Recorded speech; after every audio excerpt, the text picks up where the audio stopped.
আল্লাহ রাব্বুল আলামিন ভালো জানেন যে আমাদের মধ্যে কিয়ামতের মাঠে কে পুলসিরাত পার হতে পারবে আর কে পারবে না। এই দেশের সবচেয়ে পাপী মানুষটাকে আল্লাহ পাক চাইলে আজকেই হেদায়েত দিয়ে আলোর পথে আনতে পারেন, এবং সেই ব্যক্তিকে দিয়ে আল্লাহ পাক এমন দিনের খেদমত নিতে পারেন যা আমার দ্বারা নেননি। তাই ওর অবস্থানকে এখন তুচ্ছ করার কিছু নেই, বরং আল্লাহর কাছে শুকরিয়া আদায় করতে হবে যে আল্লাহ আপনি আমাকে তার চেয়ে ভালো রেখেছেন, এবং অপরের জন্য দোয়া করতে হবে যে আল্লাহ আপনি আমাকে যেমন হেদায়েত দিয়েছেন তাদেরকেও হেদায়েত দান করুন, আমিন। আবার এখন আমাদের দেশে সবচেয়ে পরহেজগার মানুষ যে আছে, আল্লাহ যদি চান এবং তার তাকদীরে যদি লেখা থাকে, দেখবেন মৃত্যুর আগে আগে সে এমনভাবে পথভ্রষ্ট হয়ে গেল, সে যে জাহান্নামের রাস্তায় গিয়ে জীবন শেষ করলো। এমনও হতে পারে। একটা হাদিসে এসেছে যে আল্লাহ পাক তাকদীর লিখে দিয়েছেন আমাদের, একটা মানুষ খারাপ কাজ করতে থাকে, করতে করতে করতে করতে এক পর্যায়ে তাকদীরের লিখনই তার উপর বিজয়ী হয়, এবং শেষ বয়সে গিয়ে সে ভালো কাজ করতে থাকে, এবং ওই অবস্থায় তার মৃত্যু হয়, সে জান্নাতে চলে যায়।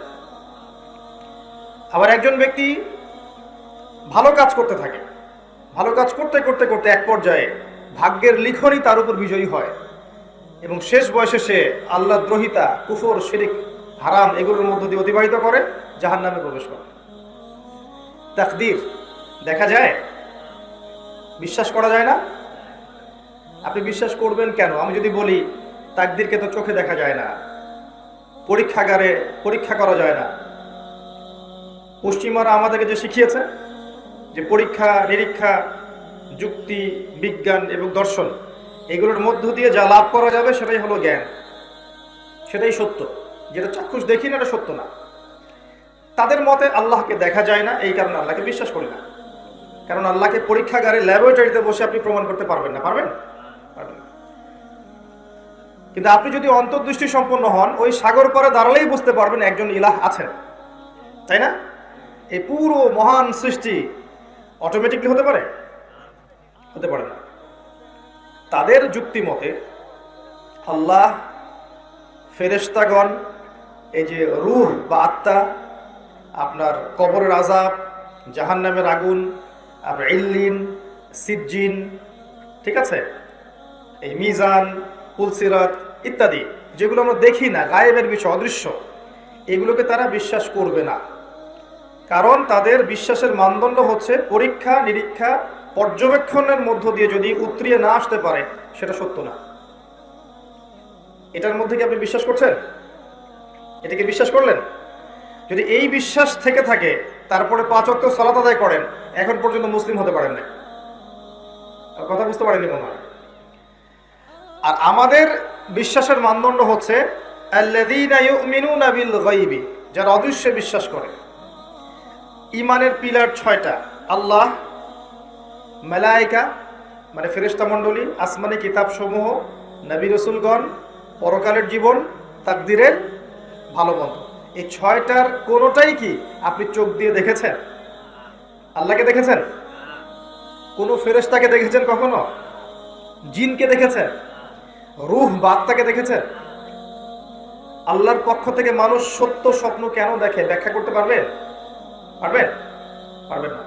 স্বপ্ন সত্যি হয় না মাঝে মাঝে? ইউসুফ আলাইহিস সালাম জেলখানায় বসে আছেন, 2জন কয়েদি আসলো, 2জন বলল, একজন স্বপ্ন দেখেছে মাথার উপর রুটি আছে, রুটি খেয়ে নেওয়া হচ্ছে। আরেকজন স্বপ্ন দেখলো সে তার মনিবকে শরাব পান করাচ্ছে। স্বপ্ন ফলে নাই? ফলেছে? কোরআনের এরকম অনেক জায়গায় স্বপ্নের কথা আছে না? আল্লাহর পক্ষ থেকে মুমিনরা সত্য স্বপ্ন দেখে না? দেখতে পারে, সম্ভাবনা আছে। ব্যাখ্যা করতে পারবেন? ঘুম সায়েন্টিফিক ব্যাখ্যা করতে পারবেন?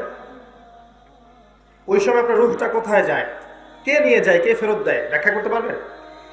একজন মানুষ জীবিত ছিল, হাঁটতে হাঁটতে হঠাৎ পড়ে গেল, পড়ে গিয়ে মৃত হয়ে গেল, লাশ। দেহের মধ্যে কিছু একটা ছিল, সেটা বের হয়ে গেছে। কি ছিল? তার নাম কি? রূহ বা আত্মা। ব্যাখ্যা করতে পারবেন? দেখা যায়? তাকে কবর দেওয়া হলো, কবরে মালায়েকা ফেরেশতা আসবেন, প্রশ্ন করবেন 3টা, উত্তর দিতে পারলে জান্নাতের বাগান, না পারলে জাহান্নামের টুকরা। আযাব শাস্তি হবে, কবরের আযাব, কবর চাপ দিবে। ব্যাখ্যা করতে পারবেন? বিজ্ঞানে, দর্শনে বা যুক্তি দিয়ে এটাকে ব্যাখ্যা করা যাবে? ল্যাবরেটরিতে প্রমাণ করা যাবে? আত্মা ভালো হলে ইল্লিনে চলে যাবে, ইল্লিন উপরে সুখ স্বাচ্ছন্দ্য ভোগ করবে। আত্মা যদি খারাপ হয় সিজ্জিনে চলে যাবে, এখানে আযাব ভোগ করবে। ইল্লিন এবং সিজ্জিনকে ব্যাখ্যা করতে পারবেন? পারবেন? বিজ্ঞান দিয়ে, যুক্তি দিয়ে, দর্শন দিয়ে? পারবেন না।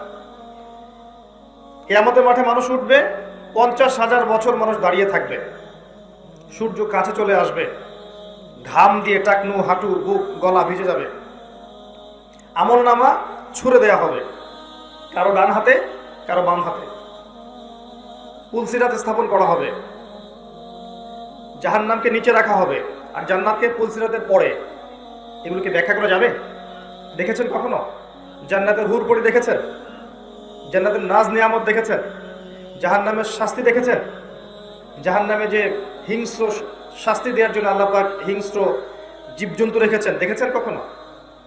জাহান্নামের প্রহরী একজন ফেরেশতা আছেন, চিফ অফ কমান্ড যেটা আমরা বলি আর কি, আছে না চিফ অফ কমান্ড একজন? তার নাম হচ্ছে মালেক। কি নাম? মালেক। সূরা যুখরুফের মধ্যে এই ফেরেশতার নাম আছে। তো তাকে কি ব্যাখ্যা করতে পারবে? আরেকটা সূরা আছে আলাইহা তিসআতা আশার, জাহান্নামে 19 জন বড় বড় ফেরেশতা আছে, ব্যাখ্যা করতে পারবেন? ইসরাফিল আলাইহিস সালাম সিংহায় ফুঁক দিবেন, মহাবিশ্ব ধ্বংস হয়ে যাবে। এই সিংহাকে ব্যাখ্যা করতে পারবেন? দেখেছেন কখনো? আমাদের বিশ্বাসের পিলারগুলো কি তাহলে? আমাদের বিশ্বাসের স্তম্ভগুলো হচ্ছে অদৃশ্য বিশ্বাস, তাই নয় কি? আর যারা পশ্চিমা সংস্কৃতিতে এই গোলক ধাঁধায় পড়ে আছে, তাদের বিশ্বাসের মানদণ্ড হচ্ছে পরীক্ষা নিরীক্ষা পর্যবেক্ষণের মধ্য দিয়ে যেটা পাবো এটাই সত্য, এর বাইরে কোনো সত্য নাই। তাহলে এগুলো কি সত্য না? এগুলো সত্য না যেগুলো বললাম? যদি এগুলোকে কেউ সত্য বলে না বিশ্বাস করে, সে কি মুসলিম হতে পারবে? মুমিন হতে পারবে? এগুলো দিনের মৌলিক বিষয় নয়? এই মৌলিক বিষয়গুলোকে বিশ্বাস না করা পর্যন্ত একজন মুসলিম হতে পারবে না। ইসলামটা কি? আত্মসমর্পণ, তাই নয় কি? আল্লাহ পাক ইসলামের কথা বলতে গিয়ে যার কথা সবার আগে নিয়ে আসছেন তার নাম হচ্ছে ইব্রাহিম আলাইহিস সালাম। সূরা বাকারা আল্লাহ পাক বলেছেন ইয ক্বালা লাহু রাব্বুহু আসলিম, যখনই তার রব তাকে বলেছেন আত্মসমর্পণ করো। ক্বালা আসলামতু লিরাব্বিল আলামিন, তিনি বলেছেন বিনা বাক্য ব্যয়ে যে আমি আমার রবের নিকটে আত্মসমর্পণ করলাম। ইব্রাহিম আলাইহিস সালামকে বলা হচ্ছে স্ত্রী এবং সন্তানকে রেখে আসো ওই মক্কায়, ওখানে কোনো মানুষ নাই, কোনো শহর নাই, খাবার পানীয় কিছুই নাই। তিনি রেখে আসলেন, আল্লাহকে প্রশ্ন করলেন না। এই আদেশটার পিছনে যুক্তি কি, বিজ্ঞান কি, দর্শন কি, কারণ কি? প্রশ্ন করেছেন? আত্মসমর্পণ করেছেন। এই যে ইসলাম। তাকে বলা হচ্ছে তোমার ছেলে দৌড়ানো শিখেছে, এখন দৌড়াতে শিখেছে, তাকে জবাই করতে হবে। কি করতে হবে? যুক্তিতে আসে? দর্শনে প্রমাণ করতে পারবে? বিজ্ঞানে আসবে? আসবে না। ইব্রাহিম আসলাম কি করলেন? আত্মসমর্পণ করলেন। ছেলেকে গিয়ে বললেন ইয়া বুনাই, হে আমার ছেলে, ইন্নী আরা ফিল মানামি আন্নী আযবাহুক, আমি স্বপ্নে দেখেছি যে আমি তোমাকে জবাই করছি। ফানজুর মাযা তারা, তোমার মতামত কি আমাকে বলো দেখি। যেমন বাপ তেমন বেটা, আমি বলি যেমন মা তেমন বেটা। কারণ এই সন্তান ইসমাইলকে তার বাবা মানুষ করেননি, বরং তার মা মানুষ করেছেন একা। কোন মা? যেই মাকে ওই মরুভূমিতে রেখে আসা হচ্ছে, আর তিনি বলছেন আপনি কি আল্লাহর আদেশেই কাজ করছেন? ইব্রাহিম আপনি কি আল্লাহর আদেশেই কাজ করছেন? কোথায় রেখে যাচ্ছেন আমাদেরকে? ইব্রাহিম আলাইহিস সালাম কথা বলতে পারেন না। স্ত্রী সন্তানকে এমন জনমানব শূন্য জায়গায় রেখে আসলে বুক ছটফট করবে না? কষ্ট লাগবে না? কষ্টে কথা বের হচ্ছে না। শুধু এতটুকু বললেন, মাথা নাড়ালেন যে হ্যাঁ আল্লাহর আদেশে আমি রেখে যাচ্ছি।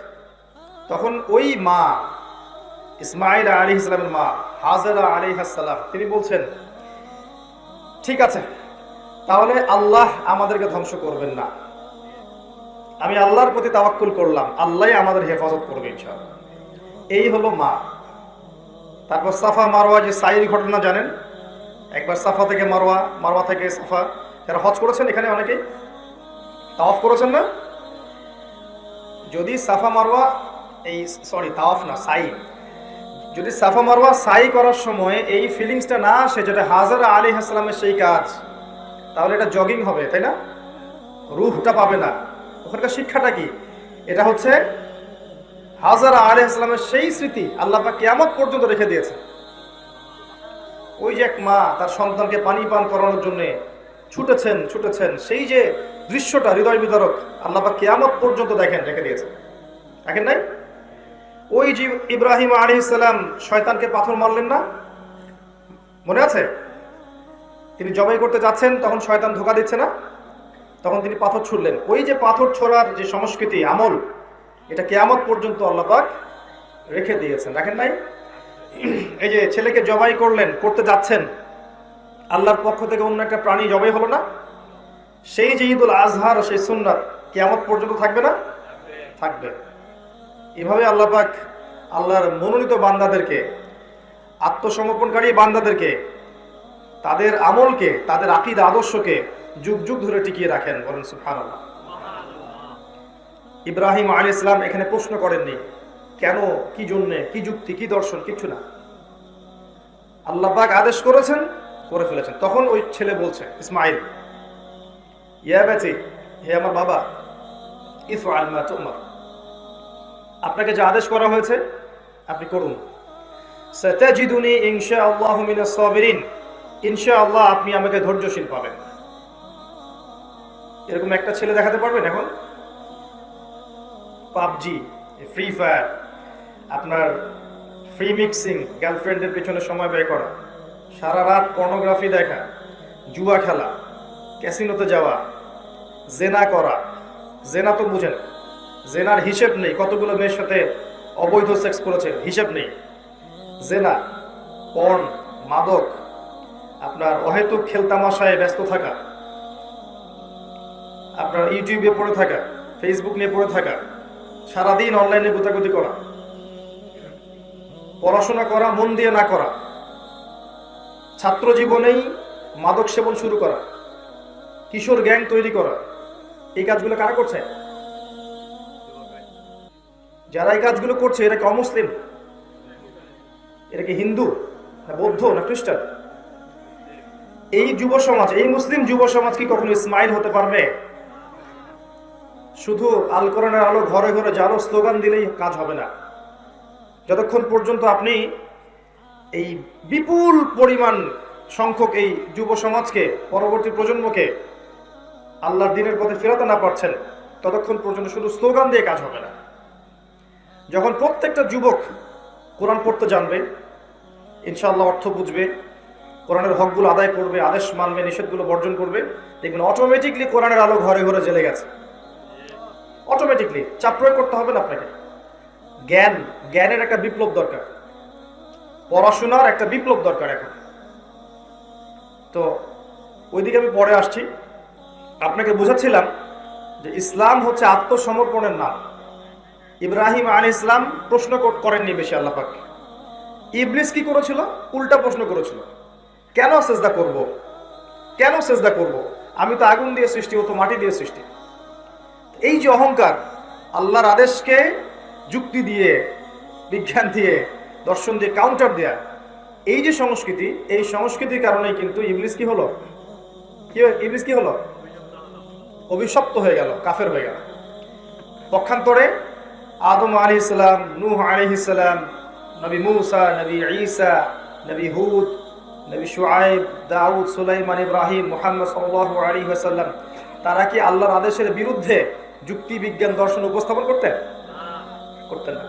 যখন যে আদেশটা এসেছে মাথা পেতে নিতেন। এর নামই হচ্ছে ইসলাম। প্রত্যেকটা আদেশের পিছনে অবশ্যই যুক্তি আছে, অবশ্যই কোনো না কোনো কারণ আছে, ব্যাখ্যা আছে, বিজ্ঞান আছে, কিন্তু সবকিছু বোঝার ক্ষমতা আমার নাই। সবকিছু ব্যাখ্যা করার মতো জ্ঞান আল্লাহ আমাকে দেননি, এটা বুঝতে হবে। এই যে কয়েকটা বিষয় বললাম, এগুলো কি ব্যাখ্যা করতে পারবে? একটা সহজ প্রশ্নের উত্তর খুঁজে পাইনি আজ পর্যন্ত। এই মহাবিশ্ব কিভাবে সৃষ্টি হয়েছে? সায়েন্সের বইয়ের অভাব নাই, ফিজিক্সের, অ্যাস্ট্রোনমির, যত বই আছে দেখবেন, এই বইগুলো পড়েন, বাংলা অনুবাদও হয়েছে অনেক বই, পড়লে দেখবেন কুল কিনারা খুঁজে পাওয়া যাচ্ছে না। সর্বশেষ একটা সিদ্ধান্তে তারা পৌঁছেছেন, সেটা হলো যে বিগ ব্যাং থেকে সব সৃষ্টি হয়েছে, ফুল স্টপ। এটাই মেনে নিয়ে তারা চলছেন। এটা একটা সূত্র, বিগ ব্যাং থেকে মহাবিশ্ব সৃষ্টি হয়েছে, এই সূত্রের উপর চলছে। এই তো কথা কঠিন হয়ে যাচ্ছে নাকি? বিগ ব্যাং এর নাম শুনেছেন? মহাবিস্ফোরণ। আচ্ছা, এর উপরে কি মানে কে বিগ ব্যাং ঘটালো, কিভাবে ঘটলো, হঠাৎ করে কেনই বা ঘটলো, 1 কোটি বছর আগে কেন ঘটলো না, 1 কোটি বছর পরে কেন ঘটলো না, এক্স্যাক্টলি এই রোটেশনেই কিভাবে পৃথিবী ঘোরে, একটু বাড়ে না কেন, কমে না কেন, এক একটা গ্রহের ঘূর্ণন মাত্রা আলাদা আলাদা কেন, মানে এই যে টাইম ফ্রেম, 1 সেকেন্ড যদি বেশি হতো, 1 সেকেন্ড কম হতো, তাহলে তো মহাবিশ্ব ধ্বংস হয়ে যেত। এই চাঁদের আর পৃথিবীর ডিস্টেন্স একটু বেশি একটু কম হলে জোয়ার ভাটার যে উত্থান পতন হতো সব ডুবে যেত। এই যে সুনিপুণ একটা গাণিতিক সমীকরণ, এটা কোত্থেকে আসলো? কোত্থেকে আসলো? এমনি এমনি হলো? ইমাম আবু হানিফা রাহিমাহুল্লাহ একটা ঘটনা আছে। নাস্তিকদের সাথে তার একটা তর্ক হচ্ছিল, তো বলা হলো যে ঠিক আছে, অমুক দিন অমুক সময় বাহাস হবে। বাহাস বোঝেন তো? মুনাজারা। তো জিন্দিক নাস্তিকরা বসে আছে, আবু হানিফা রাহিমাহুল্লাহর খবর নাই, তিনি আসছেন না, নাই নাই নাই। এদিকে ওরা হাস্য তামাশা করছে যে সে মনে হয় আসবে না, ভয় পেয়েছে ইত্যাদি ইত্যাদি। সন্ধ্যার আগে আগে তিনি আসলেন। আসার পরে তাকে জিজ্ঞেস করা হলো, এত দেরি করে আসলেন কেন, কি সমাচার? তিনি বললেন, আসলে আমি নদী পার হচ্ছিলাম, তো সেখানে কোনো নৌকা পেলাম না, তো হঠাৎ দেখলাম যে একটা গাছ অটোমেটিকলি ভেঙে পড়লো, এবং অটোমেটিকলি গাছ থেকে কাঠ হয়ে গেল, কাঠ থেকে নৌকা হয়ে গেল। নৌকাটা অটোমেটিক আমার কাছে চলে আসলো এবং আমি সেখানে বসলাম, মাঝি ছাড়াই নৌকা অটোমেটিক আমাকে পার করে দিল। সুবহানাল্লাহ বলছেন। তো নাস্তিকরা বলছে এটা কি আদৌ সম্ভব? অটোমেটিকলি গাছ হয়ে যায়, অটোমেটিকলি কাঠ হয়ে যায়, আবার নৌকার তক্তাও হয়ে গেল, মাঝিও নয়, আপনি এমনি বসলেন চলে আসলেন, এটা কি বিশ্বাসযোগ্য? তখন তিনি বললেন, যদি এতটুকু বিশ্বাস করতে না পারো, তাহলে এই যে পুরো মহাবিশ্ব, চন্দ্র সূর্য গ্রহ নক্ষত্র আসমান জমিন পাহাড় পর্বত সব সুনিপুণভাবে সৃষ্টি হয়ে আছে, এগুলোর পিছনে কোনো সত্তা নাই? এক কথায় বাহাস শেষ। এর নাম হচ্ছে ইমামে আজম, এর নাম হচ্ছে প্রকৃত ফকিহ। জ্ঞান কাকে বলে দেখেন, প্রজ্ঞা। তো তারা ওই বিগ ব্যাং পর্যন্ত যেতে পেরেছে, কিন্তু আল্লাহ পাক কোরআনে কি বলেছেন শুনুন। আল্লাহ পাক সূরাতুল আম্বিয়া এর 30 নম্বর আয়াতে বলেছেন, আয়াতটা খুব মনোযোগ দিয়ে শুনেন।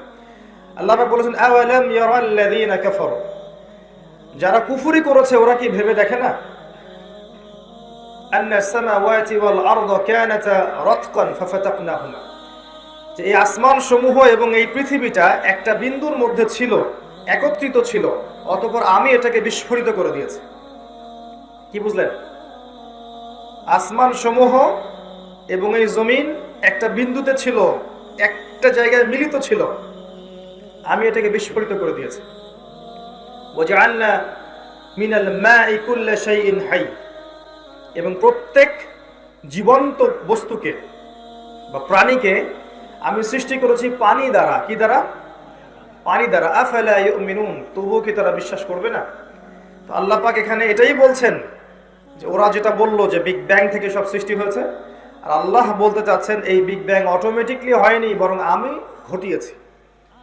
এই হলো তাদের সাথে আমাদের জ্ঞানতাত্ত্বিক দর্শনগত পার্থক্য। আমার কথা কি বোঝা যায় না কঠিন হয়? একটু সুর দিতে হবে। আমি সুর দিলে আর দর্শক থাকবে না। আমি যদি এই কাজ করতে যাই তাহলে দর্শক উঠে পালাবে। কিছু জ্ঞান শেখেন, মানে মাহফিল একটা নিয়ামত আল্লাহ পাকের, আমরা জানি না এই নিয়ামত কতদিন ভোগ করতে পারবেন। আমার ব্যক্তিগত মতামত যে আমরা এগুলোর হক আদায় করতে পারছি না, এটা আমার ব্যক্তিগত মতামত।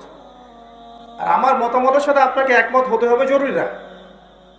আমার মতামতের সাথে আপনাকে সবসময় একমত হতে হবে জরুরি না। আপনি তখনই আমার কোনো কথা মেনে নেবেন যখন দেখবেন আমার কথাটা প্রমাণিত। ঠিক আছে? আমার মনে হচ্ছে যে আমরা হক আদায় করতে পারছি না। আমরা অনেক সময়ে গাল গল্প কেচ্ছা কাহিনী করে একে অপরের গীবত, তহমত, সমালোচনা, একে অপরকে কাদা ছড়াছড়ি করে সময় নষ্ট করেছে। যখন আল্লাহর দেয়া নিয়ামতের কোন নিয়ামতের হক মানুষ আদায় করতে নিয়ামতটা উঠিয়ে নেন। আমি জানি না আমরা কতদিন পর্যন্ত এভাবে বসতে পারবো, আল্লাহু আ'লাম বিসসাওয়াব। তাই যতটুকু সময় আমরা আছি, আল্লাহ নিয়ামত দিয়েছেন, এই সময়টুকুতে কিছু শিখে যাই, ইনশাআল্লাহ কাজে দিবে। ইসলাম শিখলাম আত্মসমর্পণের নাম। কিসের নাম? আত্মসমর্পণের নাম। এবার আসেন ইসলাম সম্পর্কে আল্লাহ পাক কোরআনে কি বলেছেন। আল্লাহ পাক সূরাতুল আলী ইমরানের 19 নম্বর আয়াতে বলেছেন, ইন্নাদ দীনা ইনদাল্লাহিল ইসলাম। আমার কাছে একমাত্র গ্রহণযোগ্য রিলিজন বা দিন হচ্ছে ইসলাম। ইসলাম শুধু ধর্মকর্মের নামই নয়, বরং একটা জীবন ব্যবস্থার নাম। আপনার জীবনের প্রতিটা বিষয় ইসলামের মধ্যে আছে।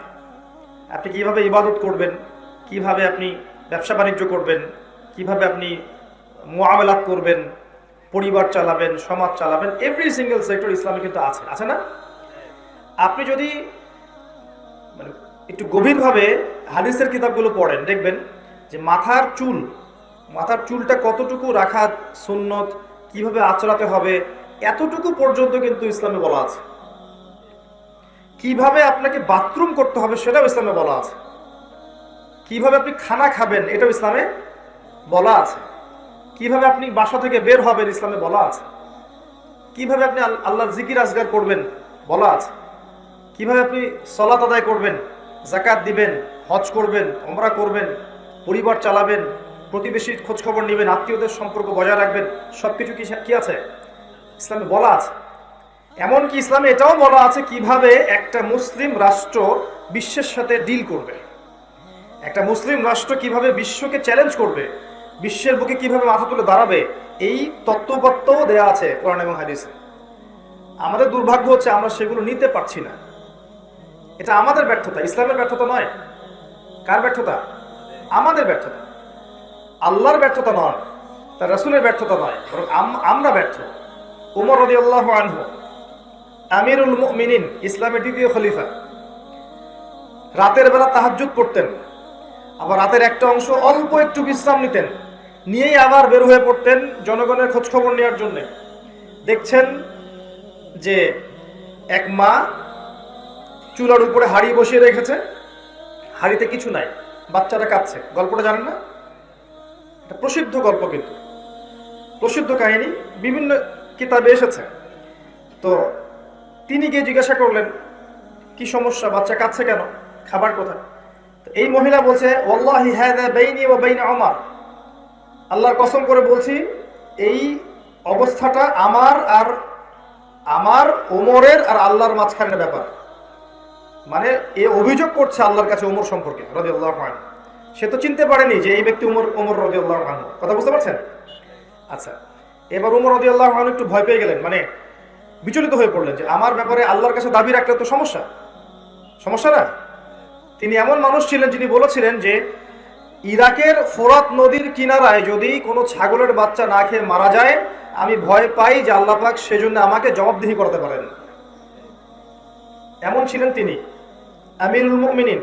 খেজুর পাতার মসজিদে বসে অর্ধবিশ্ব শাসন করেছে, অর্ধবিশ্ব, এবং মাটিতে ঘুমাচ্ছেন।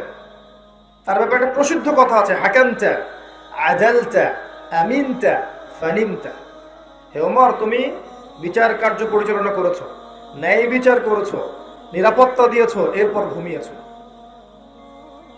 তারপর তিনি কি করলেন? বললেন, ইয়া আমাত আল্লাহ, হে আল্লাহর বান্দি, একটু অপেক্ষা করো, আমি আসছি।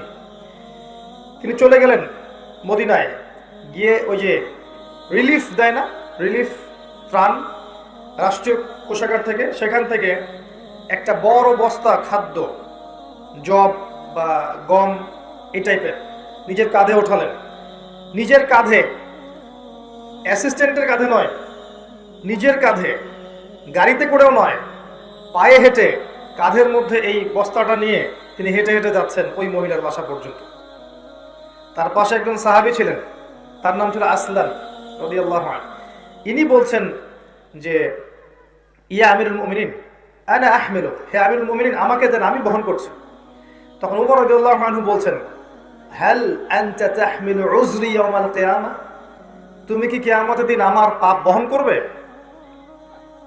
তুমি কি কিয়ামতের দিন আমার পাপ বহন করবে, আমার বোঝা বহন করবে? আজকে এটা চাচ্ছ তুমি আমার কাছে? নিজে কাঁধে করে নিয়ে গিয়ে ওই মহিলাকে দিলেন, নিজের হাতে রান্না করে বাচ্চাগুলোকে খাওয়ালেন, এরপরে গিয়ে আল্লাহর কাছে কেঁদে কেটে দোয়া করলেন, আল্লাহ তুমি আমাকে যে দায়িত্ব দিয়েছ আমি হয়তো দায়িত্ব পালন করতে পারছি না, তুমি আমাকে ক্ষমা করে দাও। আমি কিভাবে আপনাকে বুঝাবো যে এগুলো হচ্ছে ইসলাম? ইসলামের এই সৌন্দর্যগুলো দেখে হাজার হাজার অমুসলিম ইসলাম কবুল করেছে। ইসলাম তরবারির জোরে ছড়ানো হয়নি, মানুষকে জোর করে বোমাবাজি করে সন্ত্রাসবাদ ছড়িয়ে এভাবে ইসলামের প্রচার হয়নি, কখনো হবেও না ইনশাআল্লাহ। ইসলাম এভাবে সৌন্দর্য দিয়ে প্রতিষ্ঠিত হয়েছে, ন্যায় বিচার দিয়ে, আদালত আমানত দিয়ে, মুসলিমদের তাকওয়া পরহেজগারিতার চরিত্র দিয়ে। আর এই যুব সমাজের চারিত্রিক এই অধঃপতনের দিকে তাকান, এরা কি আসলে সেই উম্মার সদস্য? আদৌ কি আমরা ওমর রাদিয়াল্লাহু আনহুর উত্তরসূরি, আবু বকর ওসমান আলীর উত্তরসূরি, খালিদ বিন ওয়ালিদ, তারিক বিন জিয়াদ, যায়েদ ইবনে হারেসা, জাফর ইবনে আবি তালিব, আব্দুল্লাহ বিন রওয়াহা তাদের অনুসারী, বদর এবং উহুদের সাহাবীদের মতো আমরা?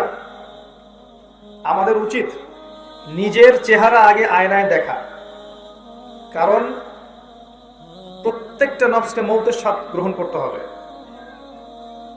ফাইন্নামা তুওয়াফাউনা উজুরাকুম ইয়াওমাল কিয়ামা, এরপর কিয়ামতের মাঠে তোমাদেরকে পূর্ণ প্রতিদান দেয়া হবে। ফামান যুহজিহা আনিন নার ওয়া উদখিলাল জান্নাতা ফাকাদ ফাজ, ওই দিন যাকে জাহান্নাম থেকে বাঁচানো হবে এবং জান্নাতে প্রবেশ করানো হবে, একমাত্র সে ব্যক্তি সফল, আর কেউ সফল নয়। তাই আমি যুব সমাজকে আমার হৃদয়ের অন্তঃস্থল থেকে অনুরোধ করব, এই যে সময় নষ্ট করা, অহেতুক পড়াশোনায় ফাঁকি দেওয়া, আপনার ইসলামের বেসিক জিনিসগুলো না শেখা, কোরআন হাদিস না পড়া, রোজা না রাখা, নামাজ না পড়া, কোরআন তেলাওয়াত না করা, আল্লাহর জিকির আজগার না করা, সারাটা দিন এই যে ফেসবুকিং, ইউটিউবিং, আপনার পাবজি, আপনার টিকটক, এই যে আপনার আর কি আছে, এই পর্নোগ্রাফি, আপনার অশ্লীল সাইটগুলোকে ভিজিট করা, মেয়েদের সাথে চ্যাটিং করা, গার্লফ্রেন্ডের সাথে ডেটিংয়ে যাওয়া, জিনা করা, মাদকদ্রব্য সেবন করা, এই যে পশ্চিমাদের নোংরা সংস্কৃতিতে অভ্যস্ত হয়ে গেছেন, আল্লাহর ওয়াস্তে এখান থেকে তওবা করে ফিরে আসেন। আপনার জন্য দুইটা সুসংবাদ। একটা হচ্ছে নবী সাল্লাল্লাহু আলাইহি ওয়াসাল্লাম বলেছেন, কিয়ামতের মাঠে আল্লাহ পাক 7 শ্রেণীর মানুষকে আল্লাহর আরশের ছায়ায় ছায়া দিবেন, যেদিন ওই ছায়া ছাড়া অন্য কোনো ছায়া থাকবে না। তার মধ্যে এক শ্রেণী হচ্ছে যে যুবক সমাজ বা যুবক শ্রেণী, যুবতীও পর্বের মধ্যে, যারা তাদের যৌবনকালটাকে আল্লাহর রাস্তায় বিলিয়ে দিয়েছে। মনে রাখবেন, বার্ধক্যে গেলে মৌতের ফিকির সবার হয়, বার্ধক্যে গেলে সবারই মৌতের ফিকির হয়, কিন্তু ওই বার্ধক্যে গেলে এখনকার গোল্ডেন টাইমটা কখনো ফিরে আসবে না, কোশ্চিন কালে আপনি এই সময়টা ফিরে পাবেন না।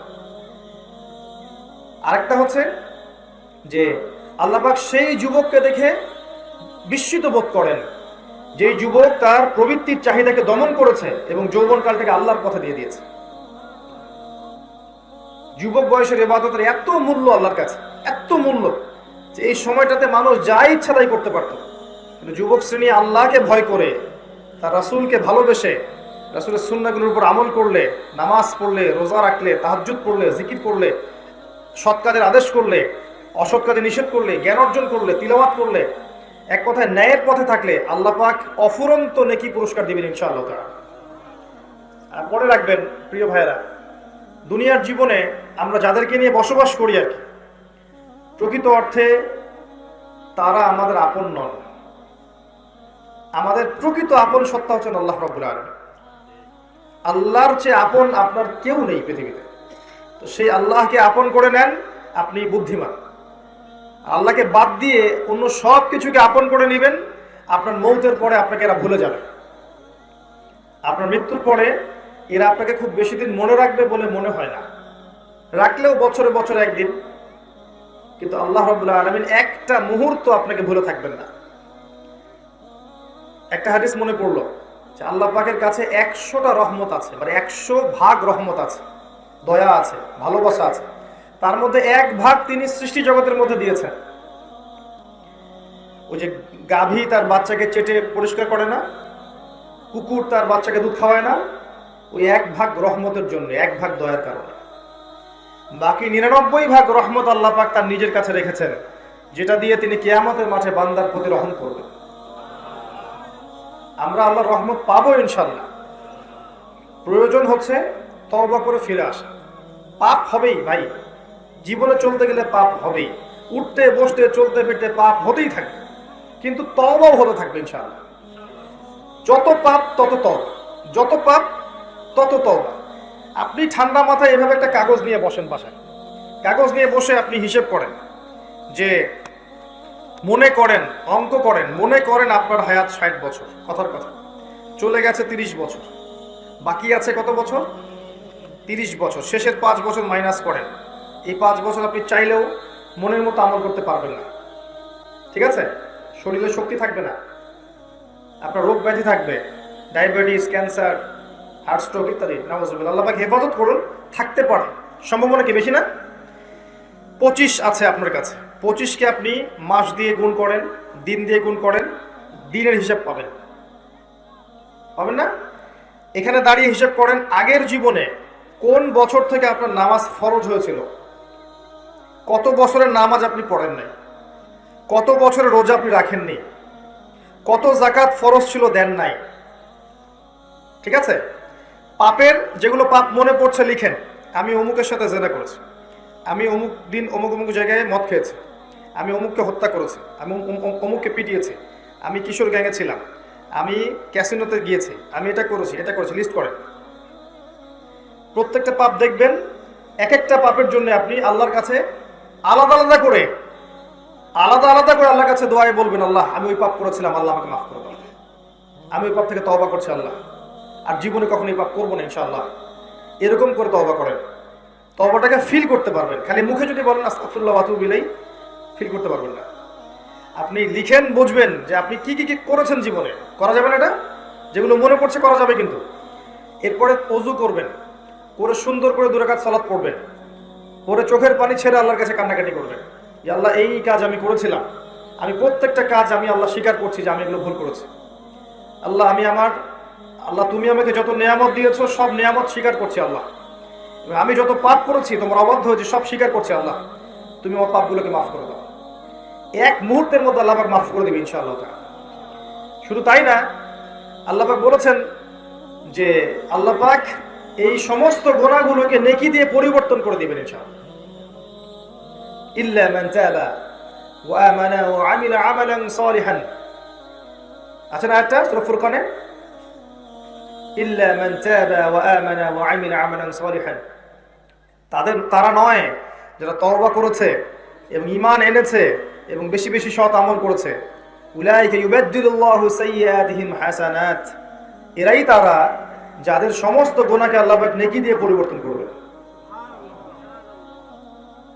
শয়তান ধোঁকা দিবে আপনাকে, শয়তান বোঝাবে এত তাড়াতাড়ি কেন, এখনো সময় পড়ে আছে, পরে তওবা করো, এত দ্রুত দিনের পথে আসতে হবে কেন, অনেক সময় পড়ে আছে, আগে পড়াশোনা শেষ করো, এসএসসি শেষ হোক, ইন্টার শেষ হোক, অনার্স শেষ হোক, মাস্টার্স শেষ হোক, একটা চাকরি আগে পাও, বিয়ে শাদী হোক, পরিবার হোক, শেষ বয়সে গিয়ে একটা হজ করে আলহাজ টাইটেল নিয়ে নেবো, ব্যাস হয়ে গেল।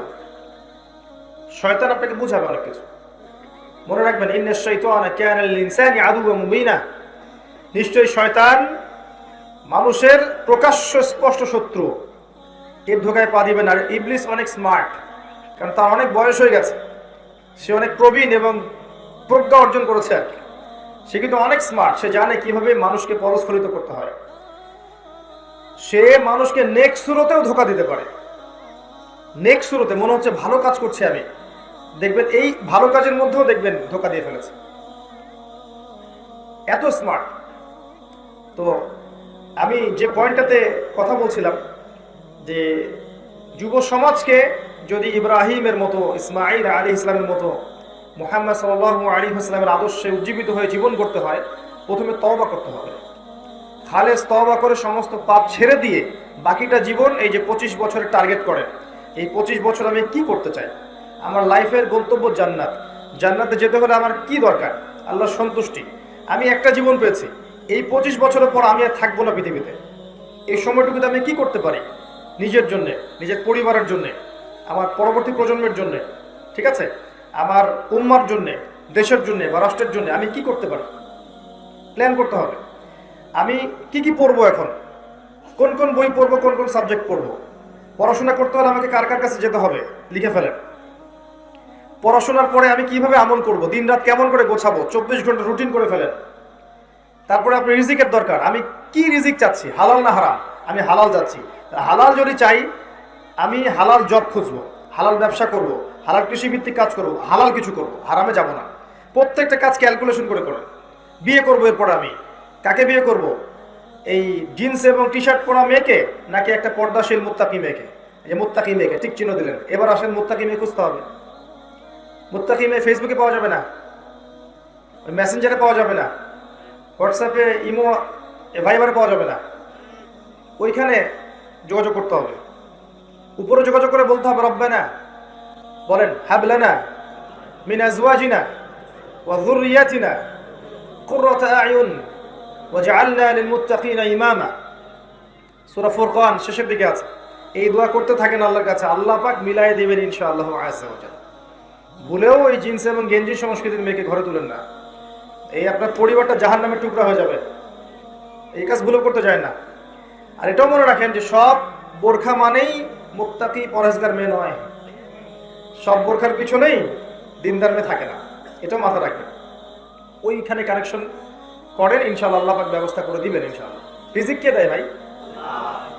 আসমান জমিন সৃষ্টির 50,000 বছর আগে, কত হাজার? 50,000 বছর আগে আল্লাহ পাক তাকদীর লিখে ফেলেছে, লিখা হয়ে গেছে। আপনার কার সাথে বিয়ে হবে, আপনার কয়টা বাচ্চা হবে, আপনি কত বছর থাকবেন পৃথিবীতে, কিভাবে মারা যাবেন, কোন দিন মারা যাবেন, এবং মৌতের পর আপনার কি হবে। এই পৃথিবীতে আপনি কত কোটি চালের দানা খাবেন, কত কোটি ডালের দানা খাবেন, কতগুলো মাছ খাবেন, কতগুলো মাংস খাবেন, সব লেখা আছে, সব লেখা আছে। আল্লাহ পাকের এই পুরো সিস্টেমের মধ্যে আমরা এর বাইরে যাওয়ার কোনো ক্ষমতা নেই। মানুষ তো আল্লাহকে চিনে না, মানুষ আল্লাহকে চিনে না বলেই আল্লাহর অবাধ্য হয়। আমি একটা এক্সাম্পল দিয়ে বুঝাই। আল্লাহ পাক সেই সত্তা যে আমাদের এখানে মনে করেন সবাই জান্নাতে যাবে, কথার কথা, এই সব মানুষগুলো জান্নাতে যাওয়ার 1000 কোটি বছর পরে তারা জান্নাতে কি করবে আল্লাহ পাক এখনই সেটা জানেন, এই মুহূর্তে জানেন আল্লাহ পাক। আমাদের মধ্যে সবাই যদি নাউযুবিল্লাহ জাহান্নামেও যায়, জাহান্নামে যাওয়ার 1 কোটি বছর পরে তারা কি শাস্তি ভোগ করবে আল্লাহ পাক এখনই জানেন, রাইট নাও। মানুষ আল্লাহকে চিনে না, কিচ্ছু ছিল না একসময়, আল্লাহ একা ছিলেন। একসময় কিচ্ছু থাকবে না, আল্লাহ একা থাকবেন। যেই ফেরেশতা মানুষের রূহ কবজ করে সেও থাকবে না, থাকবে, তাকেও মৌতের স্বাদ ভোগ করতে হবে, এমনকি মৃত্যুকেও মৌতের স্বাদ গ্রহণ করতে হবে। এটা একটা মজার কথা না? ওই ফয়সালা যখন হয়ে যাবে, জান্নাতীরা জান্নাতে চলে গেল, জাহান্নামীরা জাহান্নামে চলে গেল, এবার মৃত্যুকে একটা পশুর আকৃতিতে নিয়ে আসা হবে এবং তাকে সেখানে জবাই করে দেওয়া হবে, আর কোনো মৃত্যু নেই, শেষ। এটা দেখে জান্নাতীদের উৎফুল্লতা আরো বেড়ে যাবে, আর মৌত নাই, একটা মৌত হয়ে গেছে, আর মৃত্যু হবে না, সুবহানাল্লাহ, আর কোনোদিন মৌত নাই, চিরস্থায়ী জান্নাতে থাকবো ইনশাআল্লাহ। আর এই দৃশ্য দেখে জাহান্নামীদের আক্ষেপ আরো বেড়ে যাবে, হায় মৌত থাকলে তো শাস্তি ভোগ করে মারাই যেতাম, এখন সেটাও আর হবে না। সূরা আলার মধ্যে আছে না, এটা কি জানি, সুম্মা লা ইয়ামুতু ফিহা ওয়া লা ইয়াহইয়া, তারা মৃত্যুবরণ করবে না, জীবিতও থাকবে না। এত ভয়াবহ আযাব হবে, আল্লাহ পাক হেফাজত করুন। একটা কথা তখন বলতে চেয়েছিলাম, মাথা থেকে চলে গেছে, এখন মনে পড়লো। ওই যে জাহান্নামের ফেরেশতা মালিক, মনে আছে? সে কখনো হাসে না, কি করে না, হাসে না। নবী সাল্লাল্লাহু আলাইহি ওয়াসাল্লাম এই দৃশ্যটা দেখে জিবরাইল আলাইহিস সালামকে বললেন যে ওর সমস্যা কি, সে হাসে না কেন, আর কামা ক্বালা আলাইহিস সালাম। তো জিবরাইল আলাইহিস সালাম বললেন যে আল্লাহ পাক তাকে জাহান্নামের রক্ষী হিসেবে সৃষ্টি করেছেন, যেদিন থেকে আল্লাহ পাক তাকে এই দায়িত্ব দিয়েছেন ওই দিন থেকে সে কখনো হাসেনি। তো আল্লাহর অনুমতিতে নবী সাল্লাল্লাহু আলাইহি ওয়াসাল্লাম জাহান্নাম দেখেছেন, মেরাজের রাতে জাহান্নামে উকি দিয়ে দেখেছেন। দেখে এসে তিনি যা বলেছেন, জাহান্নামের বেশিরভাগ অধিবাসী হচ্ছে উদ্ধত অহংকারী শ্রেণী, ওই যে প্রথমে বললাম অহংকার, এবং নারী জাতি। কারা? মহিলা জাতি, এটা মনে করবেন না যে আগের উম্মতের সমস্ত মহিলাদেরকে এখানে বোঝানো হচ্ছে। এখানে বিশেষভাবে বোঝানো হচ্ছে এই উম্মতে মুহাম্মাদীর যে মহিলারা আছে, নারী জাতি আছে, তাদের মধ্যে অনেক সংখ্যক নারী জাহান্নামে যাবে। কারণ কি? কারণ হচ্ছে নিঃসন্দেহে শেষ জামানায় উম্মতে মুহাম্মাদের মধ্যে নবী মুহাম্মদ সাল্লাল্লাহু আলাইহি ওয়াসাল্লামের এই উম্মতের মধ্যে এই জামানায় মহিলাদের সাথে এমন কিছু একটা হবে যার ফলশ্রুতিতে তারা ঈমান, আমল, পর্দা এগুলো ধরে রাখতে পারবে না। এবার আপনি ঠান্ডা মাথায় ভাববেন যে বিগত 100, 200, 300 বছরে মেয়েদের সাথে আসলে হয়েছেটা কি হয়েছে? আমার ব্যাখ্যা, আমি বলেছি বারবার, আমি যদি কোনো ব্যাখ্যা দেই, you should not accept my opinion. আমার ওপিনিয়ন অ্যাকসেপ্ট করার দরকার নাই until or unless you are convinced that I am correct. যতক্ষণ না আপনার কাছে প্রমাণিত হয়, আপনি কনভিন্স হচ্ছেন যে আমি কারেক্ট। যদি আপনি কনভিন্স হন হ্যাঁ ভাই ঠিক বলেছে, তাহলে বিশ্বাস করেন। যদি আপনার কাছে মনে হয় যে না উনি ঠিক বলে নাই, বিশ্বাস করার কোনো দরকার নেই। এটা আমার ব্যাখ্যা হচ্ছে এটা হচ্ছে ফেমিনিস্ট রেভলিউশন। মহিলাদের যে ফেমিনিস্ট রেভলিউশন, মহিলারা মহিলা নাই, সব পুরুষ হয়ে গেছে, কাপড় চেঞ্জ হয়ে গেছে, ফাংশন চেঞ্জ হয়ে গেছে, হাজার বুঝালেও বাসায় পর্দা রাখতে পারছেন না, পর্দা ছেড়ে বের হয়ে যাচ্ছে না? নবী সাল্লাল্লাহু আলাইহি ওয়াসাল্লাম বলেছিলেন 2 শ্রেণীর মানুষ আছে যাদেরকে আমি দেখিনি, তারা জান্নাতে যাবে না, জান্নাতের গন্ধ পাবে না। এক শ্রেণীর মানুষ হচ্ছে এমন নারীরা যারা ক্যাসিয়াতুন আরিয়া, যারা কাপড় পরবে কিন্তু নগ্ন থাকবে। মুইলাতুন মামেলা, যারা অন্যর দিকে আকৃষ্ট হয়, অন্যদেরকে আকৃষ্ট করে। আরেক শ্রেণী হচ্ছে এমন শ্রেণীর মানুষ যাদের হাতে লাঠি থাকবে, বাঁকানো, এই লাঠি দিয়ে তারা মানুষকে প্রহার করবে। এখানে পয়েন্টটা হচ্ছে এমন মহিলা যারা কাপড় পরেও নগ্ন থাকবে। আজকে থেকে 200-300 বছর আগে দেখেন, মেয়েদের পোশাকের শালীনতা ছিল একটা। জেনা ব্যভিচার হয়েছে, কিন্তু এভাবে হয়নি কখনো, ওপেনলি কখনো হয়নি এভাবে। অ্যামেজিং, মানে জেনা করে ভিডিও করে সারা ওয়ার্ল্ডকে দেখানো, কথাটা বোঝেন। জেনা করছে, যে কাজটা পবিত্র একটা সম্পর্কের মধ্যে প্রযোজ্য, জায়েজ। আপনার হালাল বিয়ে করা মহব্বতের স্ত্রী, তার সাথে আপনি প্রেম করবেন, ভালোবাসবেন, মহব্বত করবেন, এটা তো জায়েজ এবং এটা ইবাদত একটা, এটা কিন্তু একটা ইবাদত। হারাম ভাবে অন্য মেয়েদের সাথে হারাম ফিজিক্যাল রিলেশনশিপে গিয়ে সেটাকে এইভাবে জাস্ট ভিডিও করে ইন্টারনেটে ছেড়ে দিয়ে সারা বিশ্বকে দেখানো যে আমরা কি করছি। আপনি ঠান্ডা মাথায় ভাবেন তো, বিগত 100 বছর এটা ছিল কিনা, ভালো করে ভাবেন। বিগত 100 বছরে এই মেয়েরা যে পুরুষের পোশাক পরে ঘুরছে, এটা হচ্ছিল কিনা? যখন থেকে পশ্চিমারা বিশ্ব শাসন করা শুরু করেছে, তখন থেকে এটা সারা বিশ্বে ছড়িয়ে পড়েছে। খুব ভালো করে ইতিহাস পড়ে দেখেন, যখন থেকে ওরা এই বিশ্বকে শাসন করা শুরু করেছে, ওই যে ব্রিটেন প্রথমে, তারপরে যে আমেরিকা, এখন আসতেছে ইসরায়েল, এরা যখন থেকে দায়িত্ব নিয়েছে ওয়ার্ল্ডের, তখন থেকে দেখবেন আপনি পুরো ওয়ার্ল্ডে ফ্যামিলিস্ট রেভলিউশন, পুরো ওয়ার্ল্ডে সুদভিত্তিক ব্যাংকিং সিস্টেম, পুরো ওয়ার্ল্ডে দেখবেন শিরক, পুরো ওয়ার্ল্ডে দেখবেন আল্লাহ দ্রোহিতা, আল্লাহর লসগুলো গায়েব, শেষ নাই। দেখবেন পুরো ওয়ার্ল্ড ওয়াইড মাদক ছড়িয়ে দেওয়া, পুরো ওয়ার্ল্ডের মিডিয়া নিয়ন্ত্রণ করে ফেলা, প্রযুক্তি নিয়ন্ত্রণ করে ফেলা, নিউক্লিয়ার মিসাইলগুলো তৈরি করা এবং একে অপরকে ভয় দেখানো যে পৃথিবী ধ্বংস করে ফেলাবো। এইগুলো তখন থেকে শুরু হয়েছে যখন থেকে এরা ক্ষমতা এসেছে। এর আগে মুসলিমরা 1400 বছর, 1300 বছর এই বিশ্বকে রুল করেছে, তখন এত ফিতনা ছিল না, ছিল তখন পর্নোগ্রাফি ছিল, এই যে গ্লোবাল মাদক ছিল, এই যে গ্লোবাল শিরকি জ্ঞানতাত্ত্বিক এপিস্টিমোলজি ছিল না, গ্লোবাল মাদকের সয়লাভ ছিল, ফেমিনিস্ট রেভলিউশন ছিল না। এগুলো আপনাকে ঠান্ডা মাথায় বুঝতে হবে, ভাবতে হবে এগুলো নিয়ে। কোরআন এবং হাদিস শুধু রিডিং পড়ার জন্য আল্লাহ পাক দেননি। আফালা ইয়াতাদাব্বারুনাল কোরআন, আল্লাহ পাক কি বলেছেন? তারা কি কোরআন সম্পর্কে গবেষণা করে না? আম আলা কুলুবিন আকফারুহা, নাকি ওদের হৃদয়ে মরিচা ধরে গেছে, মরে গেছে? কোরআন হাদিস আল্লাহ পাক এমনি এমনি দেননি, ভাবতে হবে। এগুলোর সাথে প্রেক্ষাপটকে মেলালে আপনি বুঝতে পারবেন যে আগের এই যুগগুলো বর্তমান কালের ফিতনার যুগ এক নয়। আপনাকে বাইরের চোখ ভিতরের চোখ দিয়ে দেখতে হবে, দুই চোখ দিয়ে দেখতে হবে। ভিতরের কান দিয়ে শুনতে হবে, কলবকে জিন্দা করতে হবে, আল্লাহর নূর দিয়ে দেখতে হবে। বাহ্যিক চোখ দিয়ে দেখলে বুঝতে পারবেন না সবকিছু আপনি। আমি যুব সমাজকে রিকোয়েস্ট করব, জীবনটাকে মূল্যায়ন করেন, হায়াত হিসেব করেন, জীবনের টার্গেট ফিক্স করেন, কি করবেন, কিভাবে করবেন প্ল্যান করেন, করে আপনার পরিবারের সাথে শেয়ার করেন। আপনি বিজ্ঞ ওলামায়ে কেরামের সাথে বসে শেয়ার করেন। সেই সব ওলামায়ে কেরামের কাছে যান যে ওলামায়ে কেরামদের মনে কোনো অহংকার নাই। কি নাই? অহংকার নাই। দাড়ি টুপি পাগড়ি রেখে অহংকারী আচরণ করে তার কাছে জ্ঞান শিখতে যাওয়ার দরকার নাই। বিনয়ী যারা, আল্লাহওয়ালা, দরদি দিল মানুষ, যারা আপনাকে কাছে ডেকে নিয়ে ভুল শুধরাবে, আপনাকে তৈরি করবে, পালিশ করে উম্মার সম্পদ বানাবে, ওখানে যান। যারা আপনাকে মূল্যায়ন করতে পারবে না ওখানে যায় না, বরং তাদের ভিতরে হিংসা, বিদ্বেষ, সমালোচনা, সংস্কৃতি, গীবত, তহমত, অপবাদ এগুলো দিয়ে ভর্তি। তো বিজ্ঞ, বরেণ্য, আহলে দিলওয়ালা, আল্লাহওয়ালা, মুত্তাকি, আল্লাহ নূরওয়ালা ওলামায়ে কেরামের কাছে যান, সোহবতে গিয়ে এগুলো পরামর্শ করেন, তারা আপনাকে গাইড করবে ইনশাআল্লাহ। এরপর হালাল রিজিক সার্চ করেন, পবিত্র মেয়েকে বিয়ে করেন। নিজেকে পবিত্র থাকতে হবে যদি আপনি পবিত্র মেয়ে চান। আমি বারবার বলছি, আপনি যদি 10 ঘাটের পানি খেয়ে আসেন, আপনি এমন মেয়েই পাবেন যে 20 ঘাটের পানি খেয়ে আসছে। নিজে পবিত্র থাকেন, নিজের সতীত্ব নিজে হেফাজত করেন, আল্লাহ আপনাকে পবিত্র মুমিনা মুসলিমা নারী দিবে ইনশাআল্লাহ। দুনিয়া তো দিবে, পরকালও দিবে ইনশাআল্লাহ। এরপরে পরিবারটা গঠন করেন, পরিবারের মধ্যে তাওহীদ থাকবে, সুন্নত থাকবে, হালাল রিজিক থাকবে, হারাম থাকবে না।